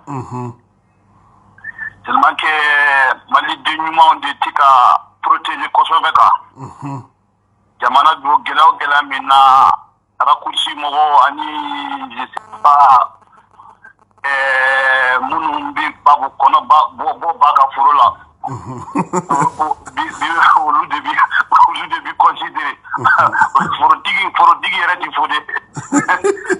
donc ni jamana sera o yɔrɔ la pour que bɛɛ ka kɛ sisan soldat ye quoi pour que mɔgɔ ɲɛnamaw bɛ se ka don ba la quoi a lajɛ ɲina ministre muso fila u ye min kɛ san joli an bɛ ka o kɔnɔ an yɛrɛ hakilila Mali école ko banna o wallahi ɲina ministre muso ye min kɛ mɔgɔ yɛrɛ hakilila tiɲɛ tɛ o terrain mɔgɔw taara grève la fo dɔw sara wallahi musow nana hali ma san dafa terrain wulila donc ça veut dire que mɔgɔ ɲɛnamaw kan ka taa mɔgɔ bɛɛ de o an kan ka taa mɔgɔ ɲɛnamaw ɲini de mɔgɔ ɲɛnamaw tɛ na n'u yɛrɛ o ni service de renseignement bi jamana na mɔgɔ ɲɛnamaw de bɛ ka ɲini kɛwale jugukɛlaw kɔni o yeli man gɛlɛn o denjugu yeli man gɛlɛn o a ma se mɔgɔ ka wuli o kama mɔgɔ t'u ɲini yɛrɛ olu yɛrɛ de b'u yɛrɛ yira donc jamana vraiment min ma fɔ faama o k'u jija u ka mɔgɔ ɲɛnamaw ɲini a caman bi Mali la n'u y'a ɲini u b'a sɔrɔ Musa Traoré y'o f'u ye dɛ n ko ne ni Musa Traoré baro kɛ ne yɛrɛ ye min f'a ye n ko Musa an y'i ka école kalandenw de n ko an tun bɛ école tuma min e bɛ fanga na nanamugu tun bɛ d'an ma n ko n'i kɛra école ɲɛnama ye fɛn bɛɛ bɛ d'i ma tellement que a bɛ école yɛrɛ diya don i la an bɛn n'o o la sisan école fondamentale kɛra privé école i bɛ taa commune kuturu école fondamentale kelen de bɛ public a bɛɛ tɔ ye privé ko nasɔngɔ ɲininaw bɛ se ka taa n'u ka den école fondamentale k'u b'u ka den kalan tant que ninnu bɛɛ ma bɔ jamana na lafiya ka sɔrɔ a bi gɛlɛya allo an tulo b'i la sori donc n b'a fɛ ka min fɔ dɔrɔn président ye mɔgɔ min don bɛɛ b'a dɔn a ye l'école min jɔ bɛɛ b'a dɔn a ye forage min kɛ Mali la a ye fɛn caman kɛ ani dɔn hali humanitaire ko a y'a bɛɛ kɛ mais maliyɛnw k'a dɔn a ko in fondation ko ou bien bienfaisance ninnu t'an bɔ mɔgɔ la de parce que i bɛ taa Amérique i bɛ yɛlɛ sira dɔw kan mɔgɔ ko privé dɔ de t'a dɔn n'i yɛlɛla kan dɔrɔn i b'a sara donc il faut que secteur privé ka don ba la tant que secteur privé ma don ba la état ka don privé de bɛ se ka jamana jɔ privé de bɛ se ka jamana wuli privé de bɛ se ka u lafiya ka o mɔgɔ privé ɲɛnamaw ɲini Mali la k'u fara ɲɔgɔn kan pour que u ka projet ka se ka waleya jamana na tant que état ma o bila ba la k'a fɔ dunanw de bɛna ka état yɛrɛ rencontrer pour que ka jamana développer a ti ɲɛ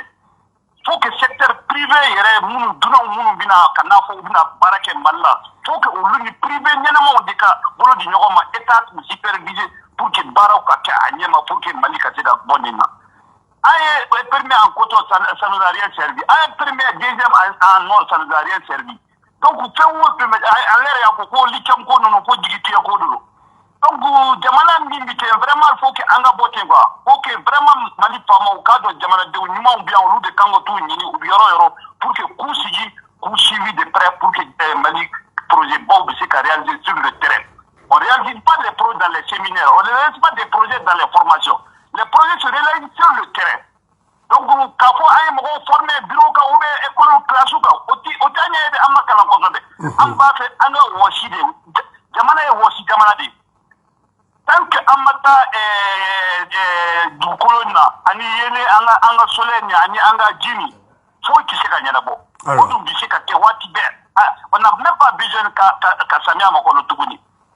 donc vraiment ne kɔni b'a fɛ ka min fɔ dɔrɔn jamanadenw ɲuman caman bi Mali la minnu vraiment n'u dɛmɛna n'u état y'u minɛ ka ɲɛ u bɛ se ka jamana nin bɔ nɔgɔ la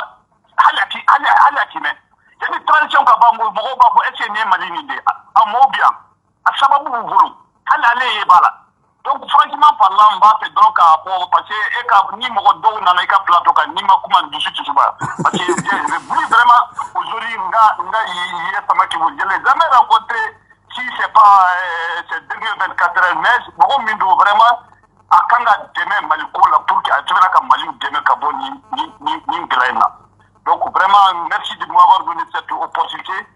et cette privilège bifo way fana kasi même ba fana ika radio sababu fana a invité sur ton plateau Madoukou. Nala sama. Moi je le suis il y a suivi sur Mané TV aka hakina naya do bara wallahi akele bise ka mali soma du tranquille beta donc vraiment ba fait ka ni kuma damado fo suina pour que vraiment malien bi yororo wallahi man de ma biya mu bise ka jamana ni bonni gela na ni so ga bonni no wana alors amin fo ki wala ni merci beaucoup merci Kemeso président ni kuma kunche kuma mbi bolo ka fara yeta ka nga wati ale sera kunche yoro la aywa ambe Kemeso fo afana chesele no jamana ko ina entrepreneur do hakilna nyimo bula jamana ka nyeta ka kula ay hakilna mu fo chendo ministre de l'éducation nere na ntara boala netu fo manaka do ministère sokono ga muso inga bara tableau e tomi dedeu a chere la chesiri dando an no fana magaye tibuna gadi la sori fana ye ministre de l'équipement fo madame Dambélé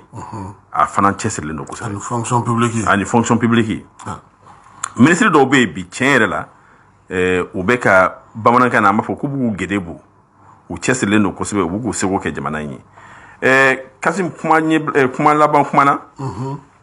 mba yira ka fo ina fo Kemeso ya fo tomin siga sitala jamana in denyuma on bena fara nyoka jamana in hinebe mo mo na bena fara nyoka ni election na toyin o ye jamana kuma bo election na toyin min kera o yan la somme anga démocratie kungarla chomina ama fansi ko nyo de fo ko dobin jala kawla no ye électeur ni candidat wi anga segaskeli ke an kana mɔgɔ ta an kun fɛ tugun an kana kɛmɛ naani minɛ tuguni k'o kɛ référencier jamana ɲɛmɔgɔ ɲinina caman de bɛ yen mɔgɔ caman bɛ pan ka puruti fanga nɔfɛ mais bɛɛ ni fanga ma kan adamaden bɛɛ ni fanga ma kan n'i taara hali togodaw la bɛɛ ti kɛ cɛmisɛnkuntigi ye bɛɛ ti kɛ muso ɲɛmɔgɔ ye bɛɛ ti kɛ dugutigi ye donc fanga f'i ka fanga nature dɔn n b'a nɔfɛ hali n'a dir'i ma a bɛ bin i bolo siga si t'a la o de kama jamanadenw k'u bolo da yɔrɔ dɔn u ka sɛgɛsɛgɛli kɛ kosɛbɛ o b'a to minnu ye cɛsiri daminɛ jamana in ye o bɛ dɔ fara olu ka cɛsiri kan walasa mali ka se ka bɔ nɔgɔ la mais siga si t'a la mɔgɔw k'u hakili latigɛ ni ala ye jamana in kalifa na don o don maliden kelen o kelen n'a san ye san 18 sɔrɔ Kasim e yɛrɛ b'o la san o san n ka san 5 kɔnɔ u bɛɛ lajɛlen bɛ garisɛgɛ miliyɔn 1 na walasa ka hakililatigɛ d'u ma u ka baarayɔrɔw kɔnɔ u ka duw kɔnɔ walasa an bɛɛ lajɛlen k'a dɔn ko mali hakili bɛ jamanaden bɛɛ la i sigilen bɛ yɔrɔ o yɔrɔ nka mɔgɔ mɔgɔ tulo b'an na anw ka politiki kɔnɔna ye mun ye o ye yan'an bolo ka don foroba fanga la ni ala sɔnna an bɛna Kasim invité an ka école-so 42nan an bɛn'o kolomo kari o inauguration bɛ kɛ le 15 septembre Badalabugu yan an ye école-so min jɔ a ɲɔgɔn jardin d'enfant tɛ Mali kɔnɔ cɛɲa la mais an y'a jɔ k'a di Badalabugu commune 5 maire ma fondation ye a financement kɛ n'o bɔra yan an ye dɔ jɔ Sibiribugu k'a di Sibiribugu maire délégué n'o ye Mori Sisoko ye an ye école-so dakabalan jɔ ka fara ka école-so kan walasa ka denmisɛnninw tanga Karatabugu kɔnɔna ma donc o bɛ k'an ka école-so 43nan jɔlen ye Mali kɔnɔ Pogoso fana o inauguration bɛ kɛ mois de novembre la n'i taara an bɛ Sibiribugu kɛ mois d'octobre la septembre na an bɛ Badalabugu kɛ dugu dɔ bɛ yen ko Kangurugu o bɛ Kajolo mara la o fana inauguration bɛ kɛ le 18 septembre donc anw bɛ ka baara kɛ jamana in kɔnɔ ka taa se kalanso 42 ma maître Siso fana an y'o 8 de jɔ 2 chambres salon 3 an y'o 8 de jɔ jamana kɔnɔ e ti hakili dɔ Welesebugu yɛrɛ kapu la n'ala sɔnna clôture t'o la dɛ Welesebugu directrice de capo tiɲɛ yɛrɛ la ne tun ye n sigi k'a lajɛ nka Aïda Kanté a cɛsirilen don wa n ka dɛmɛɲɔgɔnya bi s'a ma sigasi t'a la ni ala sɔnna ne y'u ka yɔrɔ ye cogo min awɔ a bɛ kɛnɛba kan n y'a ye an bɛna dɛmɛ kɛ ka ɲɛsin a ma je sais que Welesebugu maire bolo donnen b'a kɔrɔ cogo min na Aïda kɛlen bɛ ka Welesebugu ka bɛɛ mobiliser walasa yɛlɛma ka don anw ka denmisɛnninw ka kalanko la donc anw t'a sara sɔrɔ donc n'a kulo banna an ka foliba ye su in na kuma bila kuma na Welesebugukaw bɔra ka dugutigi kura sigi dimanche tɛmɛnen n fakɔrɔba Samake o ye Welesebugu dugutigi 21 ye o sigira dimanche don an bɛ foli k'a ye ala ka sijan d'a ma ala ka dugu yiriwali hakili d'a ma Kasum bɛ foli laban ni Madu Kulu ye ko Petit Kulu ni n bɛ n ka foli kɛ ka ɲɛsin n buramuso ma n'o y'a furumuso ɲuman ye Kɛmɛso ko i fana k'a wele k'a lase yan n'a bɛna don na a bɛ fari caman kɛ ka bila o de ka d'a ye a bɛ fari caman kɛ ka bila Kulu ɲɛ donc Kasum n b'i yɛrɛ fo k'i ni baarakɛɲɔgɔn bɛɛ fo ala ka nin baro in ala k'an ɲɔgɔn wɛrɛ sigi ala k'aw bolo mɛn aw ka baara la ala ka jamana in lakana aw ni ce aw ka